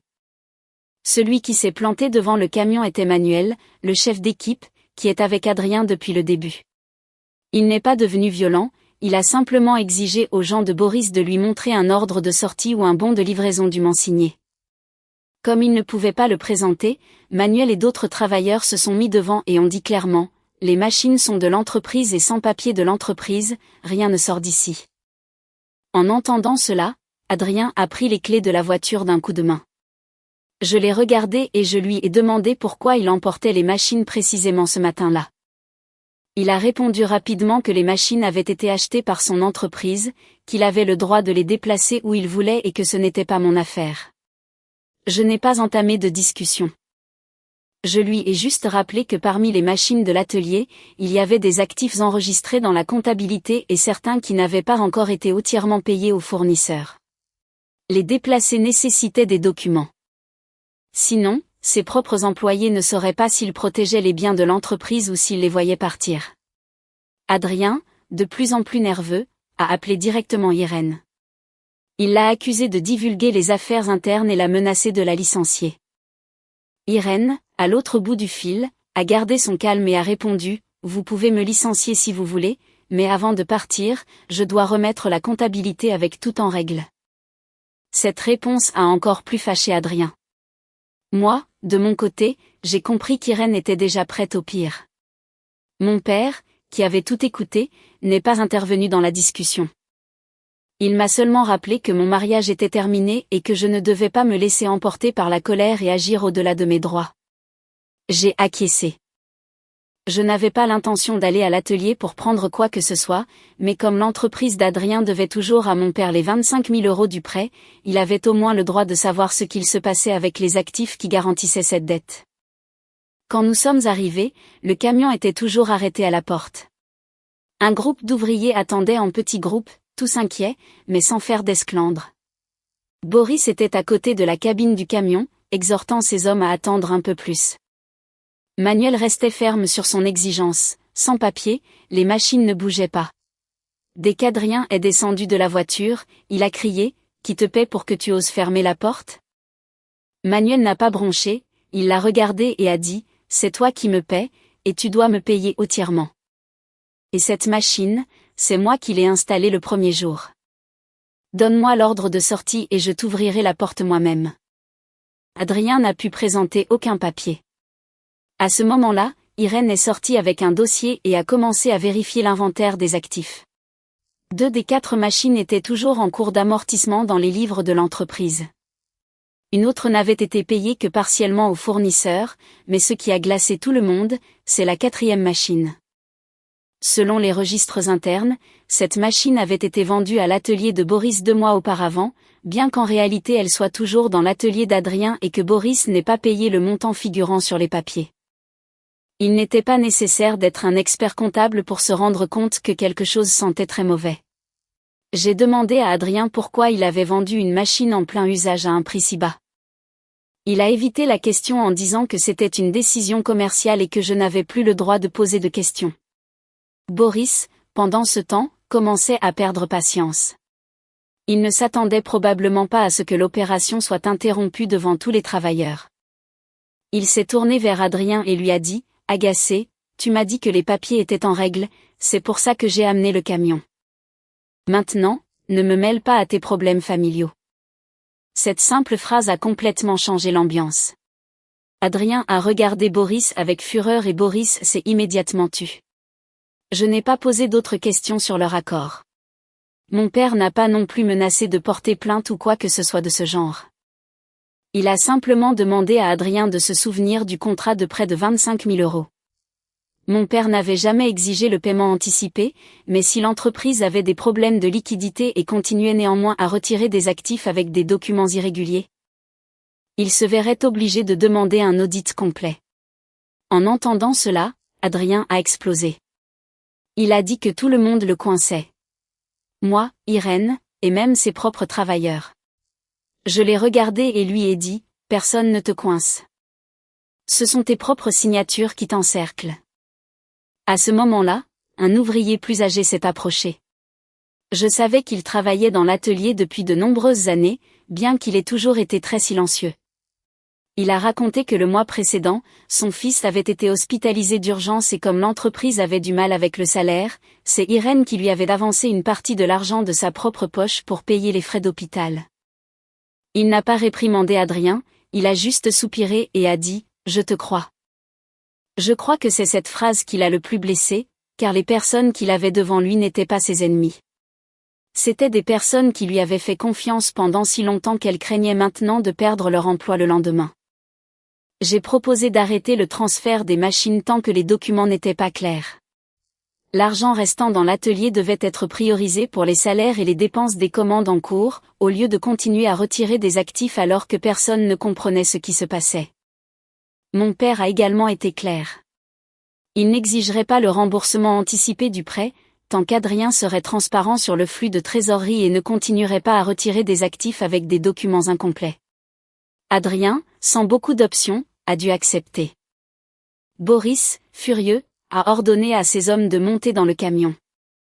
Avant de partir, il s'est tourné et a lancé une dernière phrase à Adrien, « Pour l'appartement de ta mère, arrange-toi. » Je ne m'en mêle plus. Irène et moi avons regardé Adrien presque en même temps. Son visage s'est tendu instantanément. Je lui ai juste posé une question, « Cet appartement, avec quel argent a-t-il été réellement acheté ?» Adrien n'a pas répondu. Irène n'a pas non plus tiré de conclusion hâtive, elle a juste dit que si on lui permettait de revoir tous les mouvements bancaires, elle pourrait éclaircir chaque poste. Juste à ce moment-là, le téléphone d'Adrien a sonné de nouveau. C'était l'agence immobilière, lui rappelant que le deuxième paiement de l'appartement était sur le point d'échoir. Pendant ce temps, la maison qu'il croyait être la sienne après mon départ n'avait plus que 3 jours avant de devoir être rendue à mon père. Après l'incident à l'atelier, ni moi ni mon père n'avons fait pression sur Adrien pour qu'il rembourse les 25 000 € immédiatement. Je ne voulais pas transformer le divorce en une vengeance économique. Mon objectif était très clair. Les obligations qui portaient mon nom devaient être complètement désengagées. Les fonds mal utilisés devaient être clarifiés et les salaires des travailleurs avaient la priorité sur tout caprice d'image ou achat de propriété. C'est pourquoi, ce même après-midi, j'ai proposé une réunion financière avec Adrien, Irène et la personne en charge de la comptabilité de l'atelier. Au début, Adrien s'est montré très réticent, arguant que les affaires de l'entreprise n'avaient plus rien à voir avec un mariage dissous. Mais quand je lui ai rappelé que le dossier de prêt de l'entreprise avait été basé sur mes informations et sur une signature scannée à mon nom, il n'a eu d'autre choix que d'accepter. L'histoire de l'appartement de Philippines ne pouvait plus être cachée. Après le dérapage de Boris devant tout le monde, elle fut obligée d'admettre que 2 mois auparavant, Adrien avait payé l'acompte d'un appartement de 2 chambres dans une nouvelle urbanisation. Elle adopta une attitude défiante, disant que c'était un cadeau que son fils lui avait fait et que, comme j'étais déjà divorcée, je n'avais pas le droit de poser de questions. Je ne discutais pas avec elle. Je laissais simplement Irène retracer chaque transaction. Le résultat de l'audit assombrit l'ambiance de la salle. L'argent de l'acompte de l'appartement n'avait pas été transféré directement du compte de l'atelier à l'agence immobilière. Adrien avait effectué 3 paiements à l'atelier de Boris sous le concept d'avance pour des travaux. Ensuite, la majeure partie de cet argent fut transférée par Boris sur le compte personnel d'Adrien comme remboursement. C'est de ce compte personnel qu'Adrien paya l'acompte de l'appartement pour sa mère. À première vue, il semblait que l'argent provenait du compte privé d'Adrien. Mais en retraçant l'origine, une partie provenait de la ligne de crédit de l'atelier, celle pour laquelle mes informations et ma signature scannée avaient été utilisées. Je regardai Adrien longuement et lui demandai, « Non seulement tu as utilisé mon nom pour demander un prêt, mais tu as fait une triangulation avec Boris pour le transformer en argent personnel ?» Adrien le nia immédiatement, disant qu'il avait seulement emprunté le flux de trésorerie et qu'il comptait le rembourser lorsqu'il encaisserait de ses clients. Il affirma qu'il n'y avait aucune intention de s'approprier quoi que ce soit, mais Irène fut très directe, vous pouvez appeler ça un emprunt. Mais dans la comptabilité de l'entreprise, ces montants sont toujours enregistrés comme dépenses de travaux. C'est alors que Philippine comprit vraiment que l'appartement dont elle se vantait tant devant la famille n'était pas aussi simple qu'elle le pensait, mais au lieu de réfléchir, elle se tourna pour me blâmer. Si tu n'avais pas autant consenti, on ne saurait pas le moindre mouvement d'argent. Pour la première fois, Adrien ne défendit pas sa mère.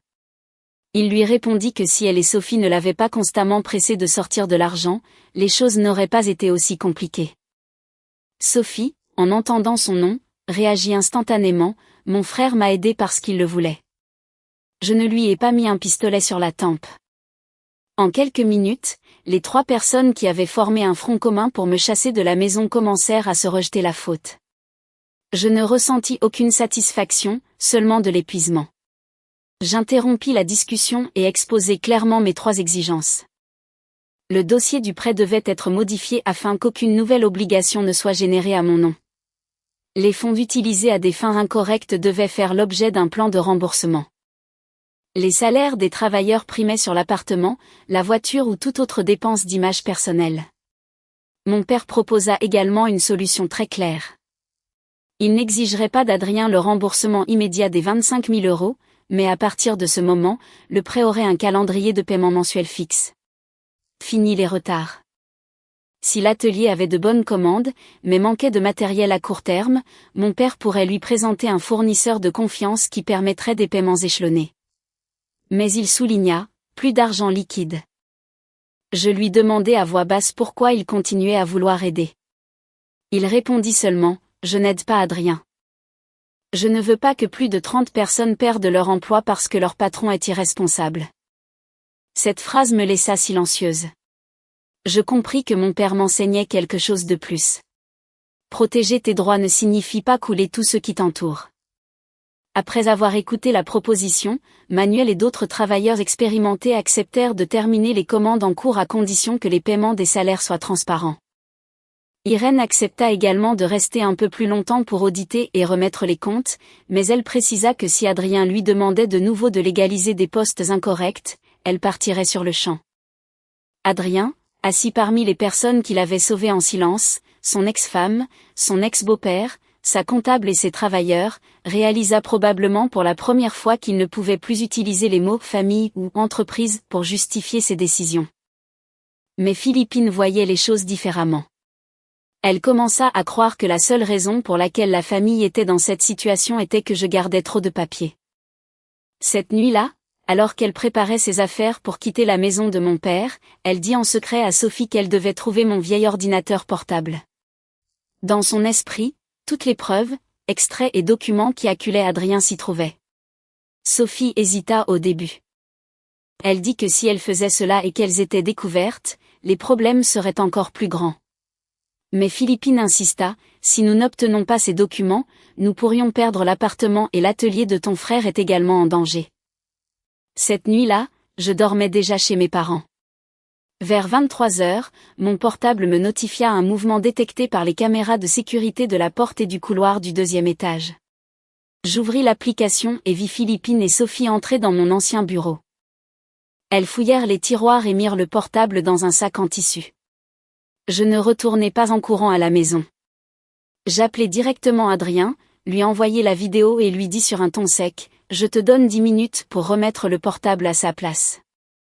Sinon, cela cessera d'être une dispute familiale. Adrien, en voyant la vidéo, devint livide. Il monta les escaliers en courant. Au téléphone, j'entendis Philippine continuer à discuter, disant qu'elle avait le droit de prendre les affaires de sa maison. Pour la première fois, Adrien cria à sa mère, « La maison n'est pas à toi et le portable non plus. Combien d'autres choses des autres comptes-tu prendre avant d'arrêter ?» La pièce resta silencieuse. Sophie, effrayée, remit le portable sur la table et se mit soudain à pleurer. Elle avoua que Philippine lui avait demandé auparavant de chercher le contrat de la maison pour voir s'il y avait un document qui aiderait Adrien à la garder après le divorce. Elle dit même que sa mère avait prévu de louer le premier étage après mon départ pour payer une partie des dettes. J'ai tout écouté sans intervenir. Le lendemain matin, je suis retournée à la maison pour récupérer mes dernières affaires. Philippine ne me criait plus dessus comme la veille, mais son regard restait plein de ressentiment. Je lui ai juste dit, « Tu as toi-même dit que j'étais une étrangère, et bien à partir d'aujourd'hui, comportons-nous comme des étrangers. Ce qui appartient à chacun, qu'il le reprenne. Les dettes de chacun, qu'il les paie chacun. » Elle n'a pas répondu. Dehors, dans le patio. Mon père aidait un ouvrier à démonter le bureau que j'avais acheté il y a des années. Il m'a demandé si je voulais l'emporter. J'ai regardé le bureau un instant et j'ai secoué la tête. Je ne prends que les papiers et les vêtements, papa. Le reste ne mérite pas que j'y retourne une seule fois de plus. En sortant par le portail, j'ai compris que la bataille pour la maison était terminée, mais les conséquences de l'argent mal utilisé, de l'appartement que Philippine tentait de conserver à tout prix et de l'atelier qu'Adrien croyait pouvoir gérer à sa guise, ne faisaient que commencer. Une fois que tous les papiers de la maison furent clairs, la famille d'Adrien n'avait plus aucune excuse pour y rester. Mon père tint parole. Il leur donna suffisamment de temps pour ramasser leurs affaires sans hâte, sans envoyer personne à la porte pour faire pression, surtout, sans chercher à humilier quiconque. Même le dernier jour, en voyant que Philippine marchait avec difficulté parce qu'elle avait eu la tension artérielle élevée, je suggérai à mon père de lui donner une demi-journée de plus pour terminer le déménagement. Mon père me regarda et dit à voix basse, « Défendre tes droits ne signifie pas que tu doives piétiner les autres. Ils se sont trompés et doivent en assumer les conséquences, mais ne devenons pas des personnes comme eux. » Cette phrase me resta gravée, peut-être parce que pendant presque 7 ans, en tant que belle-fille, j'avais confondu la gentillesse avec la soumission. Maintenant que j'étais hors de ce mariage, je ne voulais pas qu'un sentiment éphémère de revanche me transforme en quelqu'un de froid et de cruel. Cependant, pour Philippine, la maison de mon père n'était plus sa principale préoccupation. Ce qui l'empêchait de dormir était le nouvel appartement qu'Adrien lui avait promis. Selon le contrat, dans un peu plus d'une semaine, elle devait effectuer un deuxième paiement important. Si elle n'obtenait pas l'argent, elle ferait face aux pénalités du contrat. L'argent qu'elle avait n'était pas suffisant et Adrien, contraint de régulariser les finances de l'atelier, ne pouvait plus retirer de l'argent à sa guise. Les travailleurs attendaient leur salaire, les fournisseurs réclamaient leurs dettes et les commandes en cours nécessitaient des investissements pour être complétées. Pour la première fois, Philippine était confrontée à une situation où sa phrase « Adrien s'en chargera » ne résolvait rien. Elle se tourna vers Sophie. Cette nuit-là, au milieu des cartons de déménagement éparpillés dans le salon, elle lui dit de vendre sa nouvelle moto et certains de ses vêtements de marque pour rassembler de l'argent pour l'appartement. Sophie réagit instantanément. Elle dit que son frère avait déjà dû assumer une partie de ses dettes antérieures et que maintenant l'appartement était l'affaire de sa mère. Elle ne pouvait pas lui exiger de tout vendre pour le sauver. Philippine s'énerva et la traita d'ingrate. Elle lui reprocha la façon dont elle l'avait élevée et éduquée et lui dit que si, dans un moment difficile pour la famille, elle hésitait à se séparer d'une simple moto, elle n'était pas digne d'être sa fille. Dans le passé, Sophie se serait peut-être tue ou aurait cherché de l'aide auprès d'Adrien, mais cette fois, elle ne céda pas. Elle regarda sa mère et dit soudain, « Avant, tu disais aussi à Laura qu'elle devait se sacrifier pour la famille. Maintenant qu'elle est partie, vas-tu commencer à m'exiger de me sacrifier ?» Cette phrase fut comme un coup de poignard pour Philippine. Elle se leva d'un bond et lui donna une gifle en plein salon. Le son sec fit courir Adrien depuis le patio. Il écarta sa sœur et, pour la première fois, s'interposa entre elle et sa mère. Il ne cria pas, mais sa voix fut très ferme, « Assez, maman. Tu veux toujours que les autres portent tes problèmes. Quand est-ce que ça va suffire ?» Philippine resta paralysée quelques secondes, puis commença à blâmer Adrien. Elle dit que depuis le divorce, il était devenu faible, qu'il m'écoutait en tout et avait même permis à son ex-femme de manipuler toute la famille. Adrien ne répondit pas immédiatement, mais à ce moment-là, Sophie éclata en sanglots. Elle confessa quelque chose qu'Adrien ne savait pas entièrement. Des mois auparavant, lorsque sa boutique avait commencé à perdre de l'argent, c'est Philippine qui l'avait encouragée à continuer à demander des prêts pour maintenir l'entreprise à flot. Elle avait toujours cru qu'avec l'atelier d'Adrien et mes revenus stables, s'il manquait de l'argent, tous ensemble le résoudrait. Sophie dit même que sa mère l'avait rassurée en lui disant de ne pas avoir peur des dettes, qu'un jour, en vendant la maison, il y aurait de quoi tout payer. Adrien resta immobile. Peut-être qu'à ce moment-là, il comprit enfin pourquoi sa mère, pendant tant d'années, avait toujours vécu avec une sécurité qui ne correspondait pas à sa situation économique réelle. Dans son esprit, la maison de mon père était devenue depuis longtemps une sorte de coussin de sécurité. Elle n'avait jamais eu les titres, elle n'était jamais à son nom. Mais elle la considérait déjà comme une bouée de sauvetage qu'elle pouvait vendre ou hypothéquer dès que la famille aurait des problèmes. Cette même pensée l'a poussée à consentir à ce que Sophie vive au-dessus de ses moyens, à faire pression sur Adrien pour qu'il obtienne de l'argent et à ignorer de plus en plus toute limite financière. J'ai appris cela plus tard par Adrien. Il m'a appelé cette nuit-là d'une voix moins tendue que d'habitude. Il m'a raconté la discussion entre sa mère et Sophie et m'a ensuite demandé « Que penses-tu que je devrais faire avec l'appartement de ma mère ? Si je ne continue pas à payer, elle perdra la compte, mais si je retire plus d'argent de l'atelier, je me retrouverai à nouveau sans fonds pour les salaires. » Je ne lui ai pas répondu immédiatement. Je ne voulais pas être à nouveau celle qui prenait les décisions pour lui. Finalement, je lui ai seulement dit « Tu as plus de 30 personnes qui attendent leur salaire. L'appartement est le caprice d'une seule personne. Tu sais toi-même ce qui est prioritaire. » Adrien est resté silencieux un instant, puis a dit « Je comprends. » Le lendemain, il a dit à sa mère qu'il ne retirerait plus d'argent de l'atelier pour l'appartement. Si elle voulait le conserver, elle devrait trouver le moyen par ses propres moyens. Philippine s'est énormément fâchée. Elle a déclaré qu'elle n'avait besoin de l'aide de personne, qu'elle pouvait se débrouiller seule, mais derrière ces paroles provocantes, il y a eu une vague d'appels à des proches pour demander de l'argent. Elle a mis en gage quelques bijoux et a même demandé de l'aide à des gens avec qui elle n'avait presque aucune relation. Ce qui l'a le plus blessé n'a probablement pas été les refus, mais l'attitude de ces personnes qui auparavant aimaient l'entendre se vanter du succès de son fils, de sa belle maison et de sa belle voiture. Quand elle a réellement eu besoin d'argent, certains ont dit qu'ils étaient pris, d'autres ont promis de rappeler et ne l'ont jamais fait, et certains n'ont même pas décroché le téléphone. Pour la première fois, Philippine a expérimenté ce qu'elle avait elle-même fait ressentir aux autres. Tant que tu affiches la prospérité, les gens te cherchent. Quand tu as réellement des problèmes, tous trouvent une excuse pour rester à distance. Je n'ai rien vu de tout cela directement, c'est Sophie qui me l'a raconté.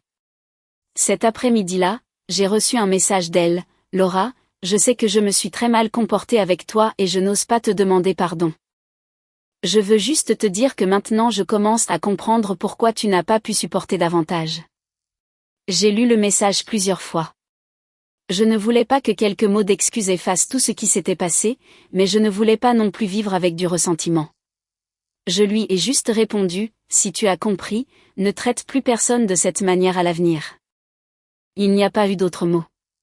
Mais depuis ce jour, j'ai su que Sophie avait commencé à changer, non pas parce qu'elle était soudainement devenue bonne, mais parce que pour la première fois, c'était à elle de se retrouver en position de devoir se sacrifier, de payer un prix et d'assumer les conséquences pour les autres. Et pour la première fois, elle a compris le sentiment avec lequel j'avais vécu pendant presque 7 ans. Après l'échec de la tentative d'emporter les machines de l'atelier, les rumeurs sur les difficultés de l'entreprise d'Adrien commencèrent à se répandre. Dans les affaires, parfois, il suffit d'un camion arrêté devant la porte, d'un groupe de travailleurs discutant et d'un commentaire qui se transmet de bouche à oreille pour que les partenaires commerciaux se méfient. En moins d'une semaine, le client le plus important d'Adrien exigea qu'il démontre les progrès réels du projet. Dans le cas contraire, ils envisageraient d'annuler le reste du travail. C'était un contrat crucial. S'il le conservait, l'atelier pourrait maintenir le flux de trésorerie quelques mois de plus, rembourser progressivement les dettes et maintenir la plupart des travailleurs. Mais s'il le perdait, Adrien se retrouverait pratiquement sans marge de manœuvre. Il manquait des matériaux pour le chantier et les anciens fournisseurs exigeaient le paiement des dettes en suspens avant de livrer davantage. Pendant ce temps, l'argent liquide de l'atelier suffisait à peine à couvrir les dépenses hebdomadaires. 2 jours plus tard, Adrien vint me voir. Ce fut la première fois que nous nous revîmes depuis le divorce. Il ne vint pas discuter de la maison, ni parler de sa mère ou de Sophie. Il s'assit en face de moi, après un long silence, dit « Je ne viens pas te demander de l'argent. Je veux juste te demander s'il y a un moyen de sauver ce contrat. » Je ne répondis pas immédiatement. Pendant près de 7 ans, chaque fois qu'Adrien avait un problème, j'étais presque toujours la première à chercher une solution.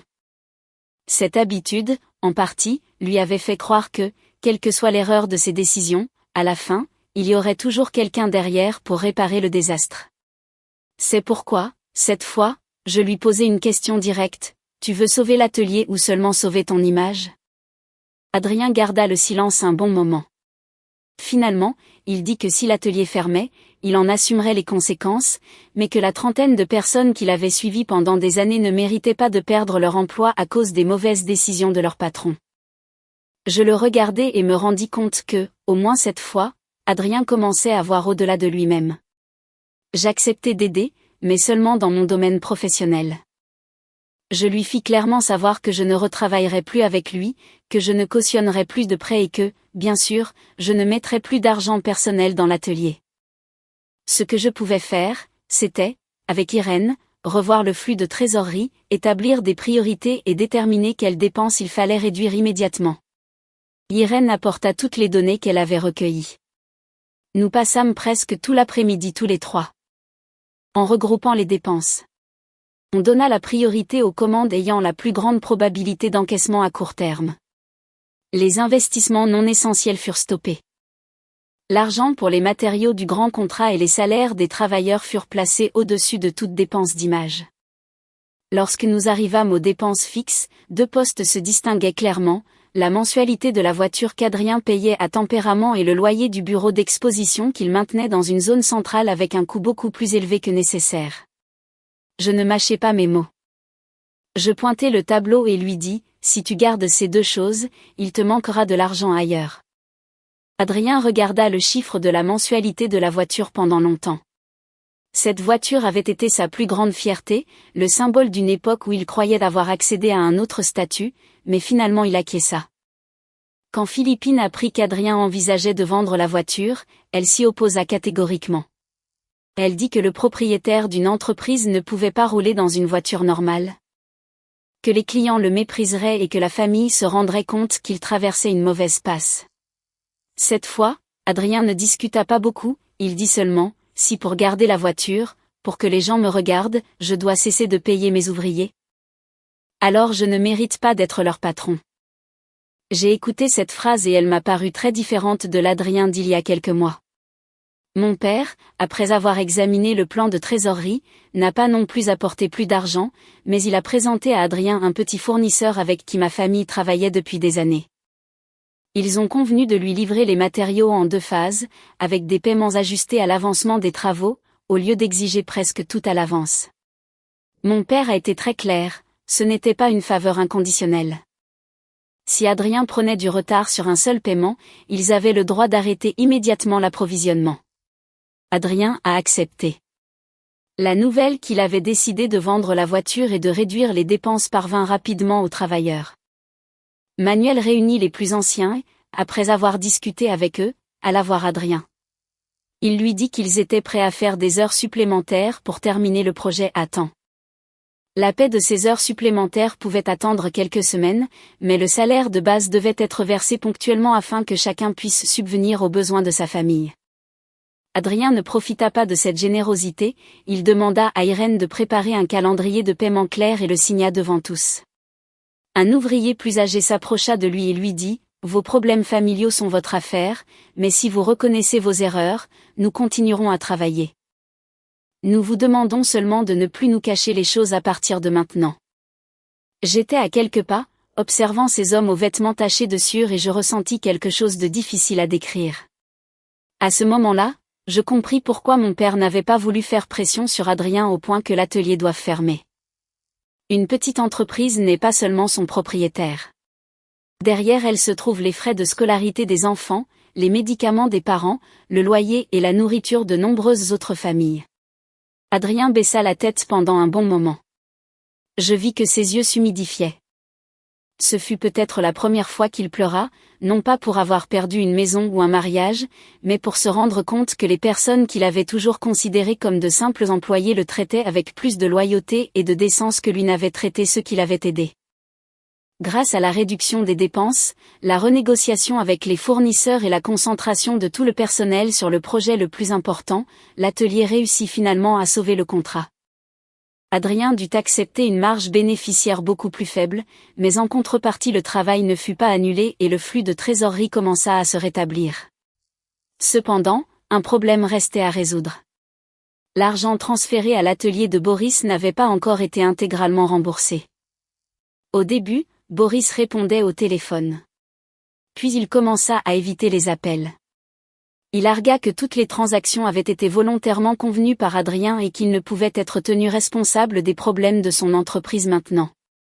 Adrien comprit alors que s'il continuait à couvrir son ami, ceux qui finiraient par en payer les conséquences seraient ses travailleurs et sa propre entreprise. Il décida d'envoyer une lettre recommandée exigeant de Boris qu'il concilie toutes les parties sans correspondance de matériel et rembourse l'argent en suspens selon les registres. Je n'intervins plus. Je dis seulement une phrase à Adrien, les erreurs se corrigent avec des papiers. N'utilise pas l'amitié pour cacher une autre erreur. Quelques jours plus tard, la voiture dont Adrien avait été si fier fut conduite par son nouveau propriétaire hors de l'atelier. Il la regarda un bon moment. Derrière lui, les machines qu'ils avaient failli emporter fonctionnaient à nouveau, éclairées. Le bruit des scies, des presses et les voix des travailleurs résonnaient de nouveau. Adrien dit à voix basse à Manuel, il s'avère que pour maintenir l'atelier, il n'était pas nécessaire d'avoir une voiture de luxe. Manuel rit, tu t'en es rendu compte ? Un peu tard, mais mieux vaut tard que jamais. J'écoutais cette conversation depuis la porte de l'atelier et partis en silence. Au moins pour la première fois depuis de nombreuses années, Adrien apprenait à conserver quelque chose grâce à sa propre responsabilité, au lieu d'attendre que d'autres portent le poids pour lui. Tandis qu'Adrien commençait à accepter la réalité, réduisant les symboles de son ancienne fierté pour sauver son atelier, Philippine prit le chemin inverse. Elle ne voulait toujours pas renoncer au nouvel appartement. Pour elle, le perdre n'était plus seulement perdre un logement. Ce qu'elle craignait le plus, c'était d'affronter ses proches, à qui elle s'était vantée pendant des mois que son fils lui avait acheté une superbe maison pour sa retraite. Après l'échec de ses tentatives d'emprunter de l'argent à la famille, elle se tourna vers une société de crédit à la consommation, présenta ses documents, déclara sa pension et quelques petites propriétés dans l'espoir d'obtenir ce qui lui manquait. Mais après avoir évalué son profil, le montant qu'on lui accorda était bien inférieur à ce qu'elle espérait. Même avec cet argent, elle n'avait pas de quoi payer le prochain acompte de l'appartement. Sophie, en l'apprenant, s'y opposa fermement. Elle n'était plus du côté de sa mère. Après tout ce qui s'était passé, elle comprenait parfaitement comment une personne qui s'endette au-delà de ses moyens peut entraîner toute sa famille. Elle calcula la mensualité qu'elle aurait à payer et dit à sa mère qu'il était impossible qu'elle l'assume. Philippine, furieuse, lui cria, « Si je perds cette maison, comment vais-je regarder les gens en face ?» Sophie, cette fois, ne se laissa pas intimider. Elle lui répondit crûment, « Si tu perds la maison, tu auras au moins un logement en location. Si tu ne peux plus payer la dette, toute la famille devra de nouveau te sauver. » Mais à ce moment-là, l'orgueil de Philippine était plus fort que n'importe quel conseil. Elle commença à vendre le peu qu'elle possédait. Un jour, Sophie découvrit que la boîte à bijoux de sa mère était à moitié vide. Il manquait un bracelet en or que sa mère lui avait dit des années auparavant qu'elle garderait pour sa dot. Quand elle lui demanda, Philippine répondit avec indifférence, « Les choses de valeur sont là pour être utilisées quand elles sont nécessaires. À quoi bon les garder si je perds l'appartement ?» Ce qui attrista Sophie, ce ne fut pas le bracelet en soi. Elle commença à voir une vérité très inconfortable. Tout ce que sa mère avait toujours appelé affection, famille, un souvenir pour les enfants, pouvait finalement être sacrifié simplement pour maintenir les apparences devant les autres. Sophie ne discuta plus, elle quitta simplement la pièce en silence. À l'approche de la date limite, Philippine manquait encore d'une somme considérable. N'ayant pas pu obtenir d'autres prêts, elle se rendit directement à l'atelier pour voir Adrien. Ce jour-là, l'atelier tournait à plein régime. Les ouvriers terminaient les derniers détails de la grande commande qu'ils avaient réussi à sauver. Adrien était dans la zone de production, supervisant le travail, lorsque sa mère apparut. Sans attendre qu'ils entrent dans le bureau, elle lui dit, la même, devant plusieurs employés, qu'elle avait besoin qu'il lui transfère de l'argent pour payer l'appartement. Adrien l'emmena dans un petit bureau et lui expliqua que l'argent du compte était déjà engagé. Une partie pour les salaires, une autre pour les matériaux et le reste pour les frais de fonctionnement. S'il retirait cet argent maintenant, l'atelier retomberait dans la même situation de crise dont il venait de sortir. Philippine ne l'accepta pas. Elle commença à pleurer, disant qu'elle l'avait mis au monde, qu'elle l'avait élevé et que maintenant qu'elle avait besoin d'aide, son propre fils la lui refusait. Dans le passé, en entendant cela, Adrien se serait probablement attendri et aurait cherché de l'argent n'importe où pour le lui donner, mais cette fois, il ne le fit pas. Il lui dit très lentement, « Maman, si j'avais de l'argent personnel, je te le donnerais, mais je ne vais pas utiliser le salaire d'autres personnes pour remplir mon devoir de fils. » J'ai appris cette conversation plus tard par Irène.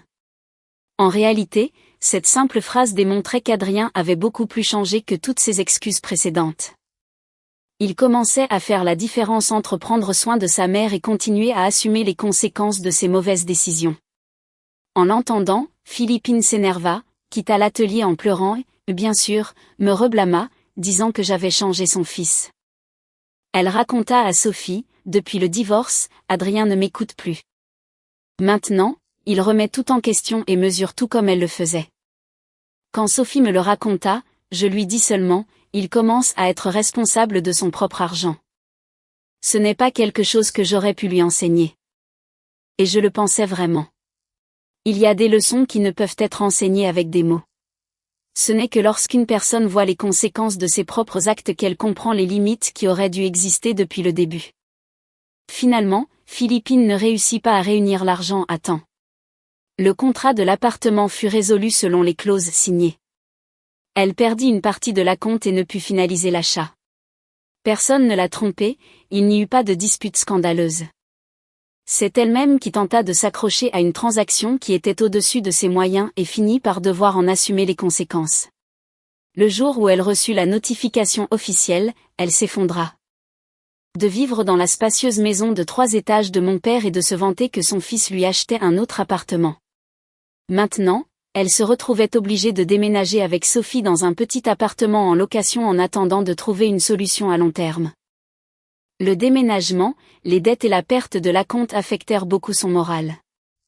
Je ne me réjouissais pas de sa situation. Ma mère, apprenant que Philippine avait eu une crise de tension le jour du déménagement, me demanda de lui envoyer quelques-uns des médicaments qu'elle prenait habituellement et le numéro d'un médecin de confiance. J'étais un peu surprise et je lui demandai si elle n'était plus fâchée contre elle.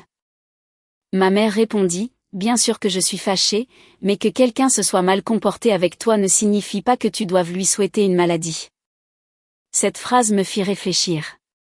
Je fis ce que ma mère me demanda et je demandai à Sophie de récupérer les médicaments, mais je n'y allai pas directement. Je ne voulais pas que Philippine pense que j'allais la voir dans son moment de faiblesse, ni que ma gentillesse soit interprétée comme de la compassion. Sophie m'envoya un message de remerciement. Elle me dit que sa mère savait d'où venaient les médicaments, mais qu'elle n'avait rien dit pendant un bon moment. Cette nuit-là, pour la première fois, Philippine ne me critiqua pas, elle demanda seulement à Sophie, « Est-ce qu'elle me déteste encore beaucoup ?» Sophie me raconta qu'elle lui répondit, « Elle n'a plus besoin de te détester. Elle est déjà partie de notre vie. » Cette phrase a peut-être fait plus de mal à Philippine que n'importe quel reproche, car c'est alors qu'elle comprit que je ne rivalisais plus avec elle, que je n'avais plus besoin de son approbation sur qui avait raison. Je m'étais simplement vraiment éloignée du monde qu'elle croyait pouvoir contrôler. Pendant ce temps, le conflit entre Adrien et Boris a également trouvé une résolution. Après avoir reçu la lettre recommandée, Boris, pour ne pas prolonger une dispute légale qui nuirait à son entreprise, fut contraint de rembourser une partie de l'argent qui ne correspondait à aucun matériel livré.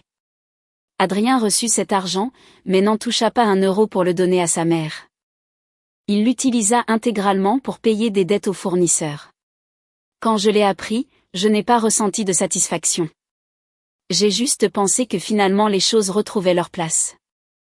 L'argent de l'atelier retournait à l'atelier, les dettes de chacun étaient assumées par chacun et les mauvaises décisions de chacun avaient leurs propres conséquences. C'était peut-être la façon la plus claire de comprendre l'adage « on récolte ce que l'on sème ». Environ 3 mois après mon départ de cette maison, tout commença à reprendre un rythme plus normal. L'atelier d'Adrien n'opérait plus avec l'ostentation d'avant. Il vendit la voiture dont il était si fier, paya une partie de ses dettes et ferma le bureau d'exposition du centre pour travailler directement depuis l'atelier.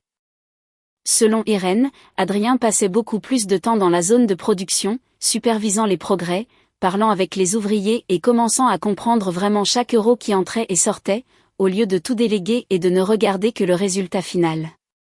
Sophie avait également changé. Après avoir définitivement fermé la boutique de cosmétiques, elle trouva un travail de bureau avec un salaire modeste, mais stable. Elle n'exigeait plus de son frère qu'il paie le reste de sa dette, mais elle fit une feuille de dépenses et chaque mois alloua un montant fixe pour la régler. Philippine continuait à vivre dans le petit appartement en location et avait réduit ses contacts sociaux. Les réunions pour se vanter des réussites de son fils ou de ses propriétés disparurent pratiquement. Je savais tout cela, mais je ne posais pas activement de questions.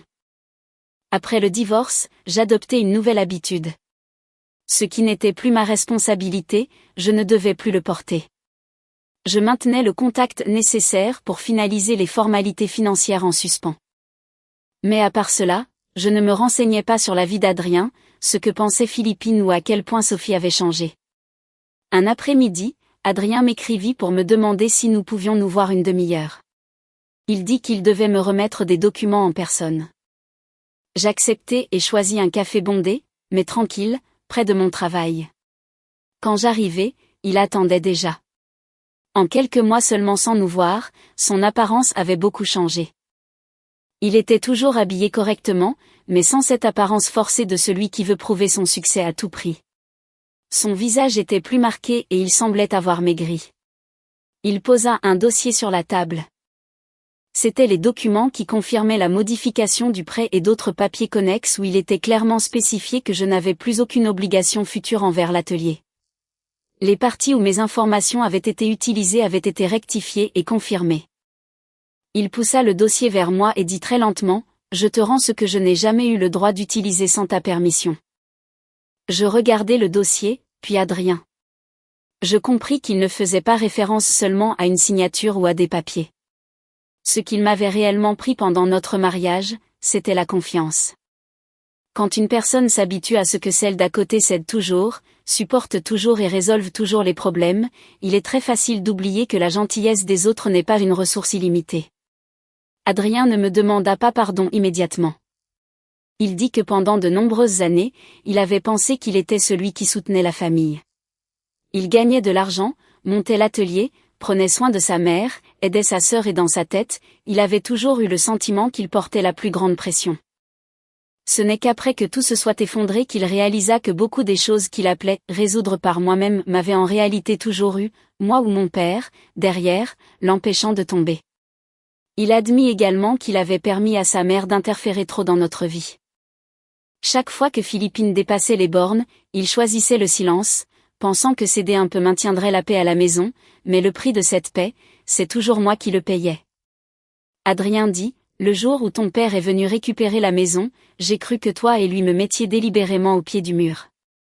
Plus tard, j'ai compris que si ton père avait vraiment voulu se venger, mon atelier n'existerait plus. » Je ne niais pas avoir été très en colère, mais je lui fis aussi clairement comprendre que ma décision d'aider à revoir les comptes, à sauver quelques commandes et à empêcher l'atelier de couler n'était pas parce que je voulais revenir avec lui. Je l'ai fait parce que derrière l'atelier, il y avait plus de 30 travailleurs et que l'erreur de quelques-uns ne devait pas coûter le gagne-pain à plus de 30 familles. En entendant cela, Adrien garda un long silence. Puis il me posa la question qu'il préparait probablement depuis longtemps, « Si j'ai vraiment changé, penses-tu que nous pourrions recommencer ?» Je le regardai un bon moment avant de répondre, « Il y a des gens qui changent par peur de perdre quelque chose et il y a des gens qui changent parce qu'ils comprennent enfin qu'ils se sont trompés. J'espère que tu es du deuxième type, mais cela ne signifie pas que je doive revenir pour le vérifier. » Adrien baissa la tête. Je vis que ses yeux s'humidifiaient, mais cette fois, il n'essaya pas de me convaincre ni ne m'accusa d'être froide comme avant. Un instant plus tard, il me demanda s'il pouvait être pardonné. Je lui dis, pardonner et revenir sont deux choses différentes. Je ne veux pas vivre le reste de ma vie avec du ressentiment, mais je ne veux pas non plus retourner dans un endroit où chaque jour je devais me demander si j'étais trop égoïste ou calculatrice simplement en exigeant le respect. Adrien acquiesça. Pour la première fois depuis de nombreuses années, il accepta une réponse qu'il n'aimait pas sans se fâcher, sans impliquer sa mère et sans essayer de me faire culpabiliser. Avant de partir, il me dit qu'il comptait me transférer une partie des nouveaux bénéfices de l'atelier en compensation de tout ce que j'avais apporté. Je refusai. Les dettes claires devaient être réglées selon les papiers, mais je n'avais pas besoin de compensation émotionnelle.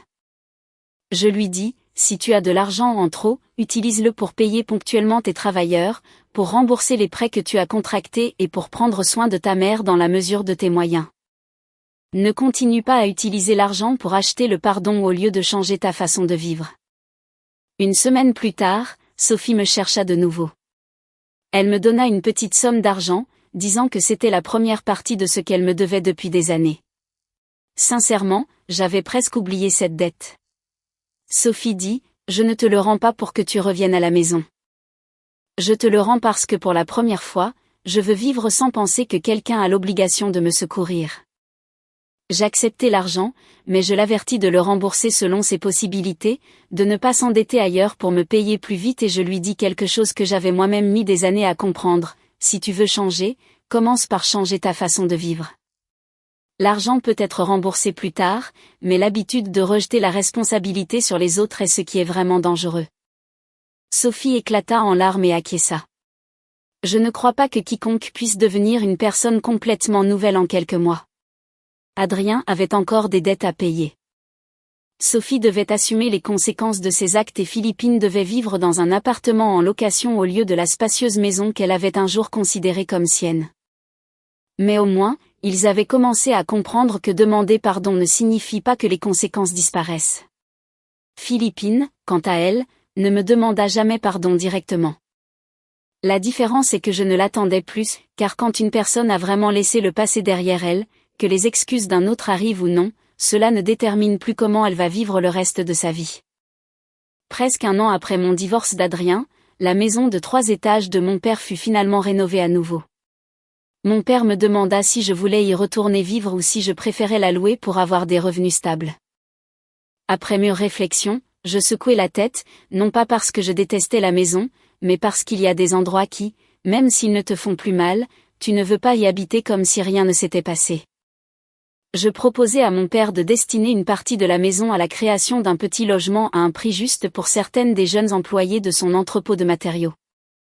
Beaucoup d'entre elles venaient d'autres villes, vivaient dans des locations lointaines, avec des horaires compliqués et dans des conditions pas très bonnes.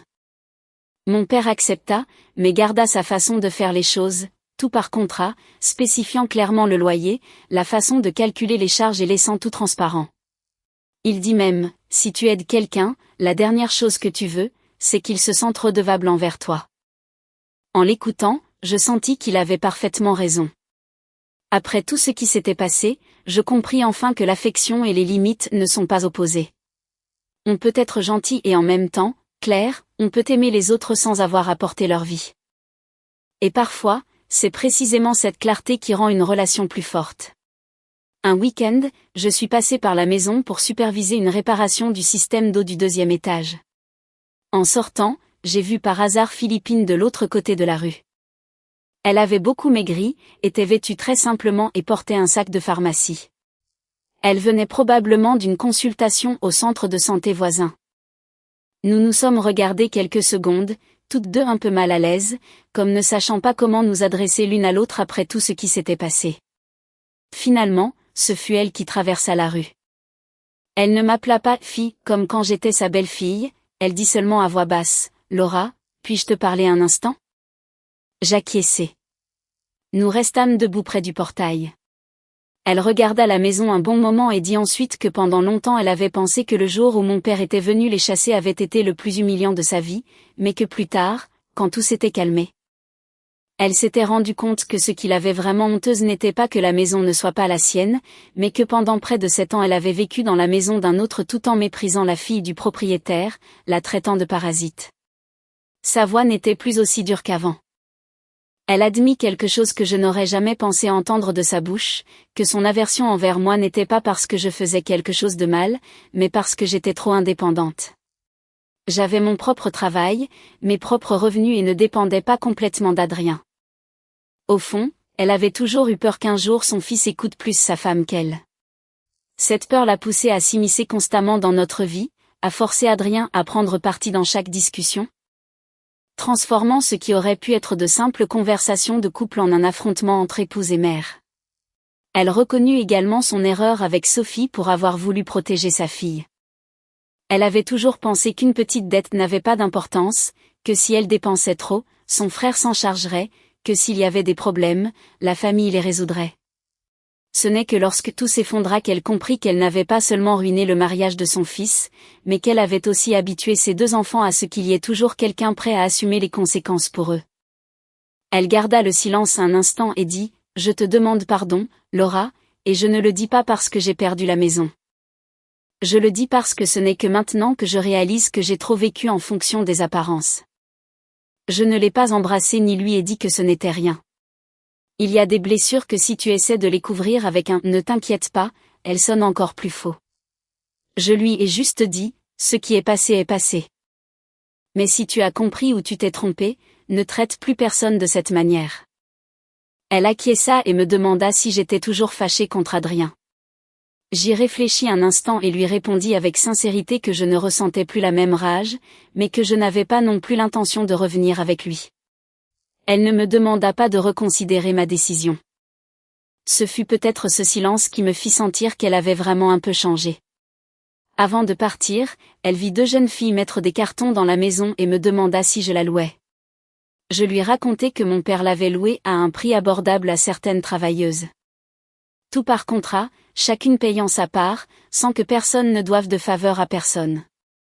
Elle sourit tristement et dit, si j'avais compris avant que l'argent clair ne met pas fin à l'affection, peut-être que tout aurait été différent. Peut-être, répondis-je, mais si tout cela n'était pas arrivé, je n'aurais probablement pas non plus appris à me défendre. Elle me salua et partit. Je la vis s'éloigner dans la rue et je ne ressentis plus de sensation de victoire, seulement du soulagement. La vie d'Adrien 1 an après s'est également stabilisée. L'atelier a survécu, bien que plus petit et moins ostentatoire. Il a payé ses dettes petit à petit, a gardé la plupart de ses travailleurs et a commencé à fonctionner dans ses possibilités réelles. Sophie avait également changé. Après avoir définitivement fermé la boutique de cosmétiques, elle a trouvé un travail de bureau avec un salaire modeste, mais stable. Elle n'exigeait plus de son frère qu'il paie le reste de sa dette, mais elle s'est fait une feuille de dépenses et chaque mois allouait un montant fixe pour la régler. Philippine continuait à vivre dans le petit appartement en location près du marché. Une vie sans luxe, mais au moins stable. Aucun d'eux n'a fini ruiné, mais chacun a perdu précisément ce à quoi il s'était le plus accroché. Philippine a perdu la maison qu'elle a toujours considérée comme sienne et la fierté qui la faisait juger les gens par leur argent. Adrien a perdu la femme qu'il avait soutenue dans l'ombre et a dû se débarrasser de la façade de succès qu'il s'était tant efforcé de maintenir. Et Sophie a perdu l'habitude de penser que chaque fois qu'elle se trompait, quelqu'un paierait pour elle. Moi, de mon côté, je n'ai pas obtenu une vie de richesse soudaine. Je continue mon travail habituel. Je vis près de mes parents et vais travailler chaque matin comme n'importe qui d'autre. Une seule chose a changé. Maintenant, je sais dire non bien avant que quelqu'un ne franchisse mes limites. Parfois, je me souviens encore de ce matin où Philippine a appelé mon père pour lui dire de venir chercher la parasite. Ce jour-là, je me suis sentie humiliée, mais maintenant, en y repensant, je ne le vois que comme le jour où tout a enfin trouvé sa place. 20 minutes après cet appel, mon père n'a pas seulement apporté les papiers pour prouver à qui appartenait la maison, il m'a aussi rappelé quelque chose que j'avais oublié pendant des années. Être une bonne personne ne signifie pas toujours devoir supporter. On peut traiter les autres avec gentillesse, sans avoir à sacrifier sa propre dignité. Je pensais que pour maintenir une famille unie, quelqu'un devait perdre. Plus tard, j'ai compris que si un foyer ne tient que parce qu'une personne se tait toujours et porte tout, le jour où cette personne ne peut plus, l'effondrement est inévitable. Le prix que Philippine, Adrien ou Sophie ont payé, je ne l'ai pas provoqué. Pour la plupart, ce n'étaient que les conséquences des décisions que chacun avait semées il y a longtemps. Et la chose la plus précieuse que j'ai retrouvée après ce divorce n'était pas la maison de mon père, c'était simplement une vie normale, mais une vie dans laquelle ma gentillesse n'est plus considérée comme une obligation. Oui.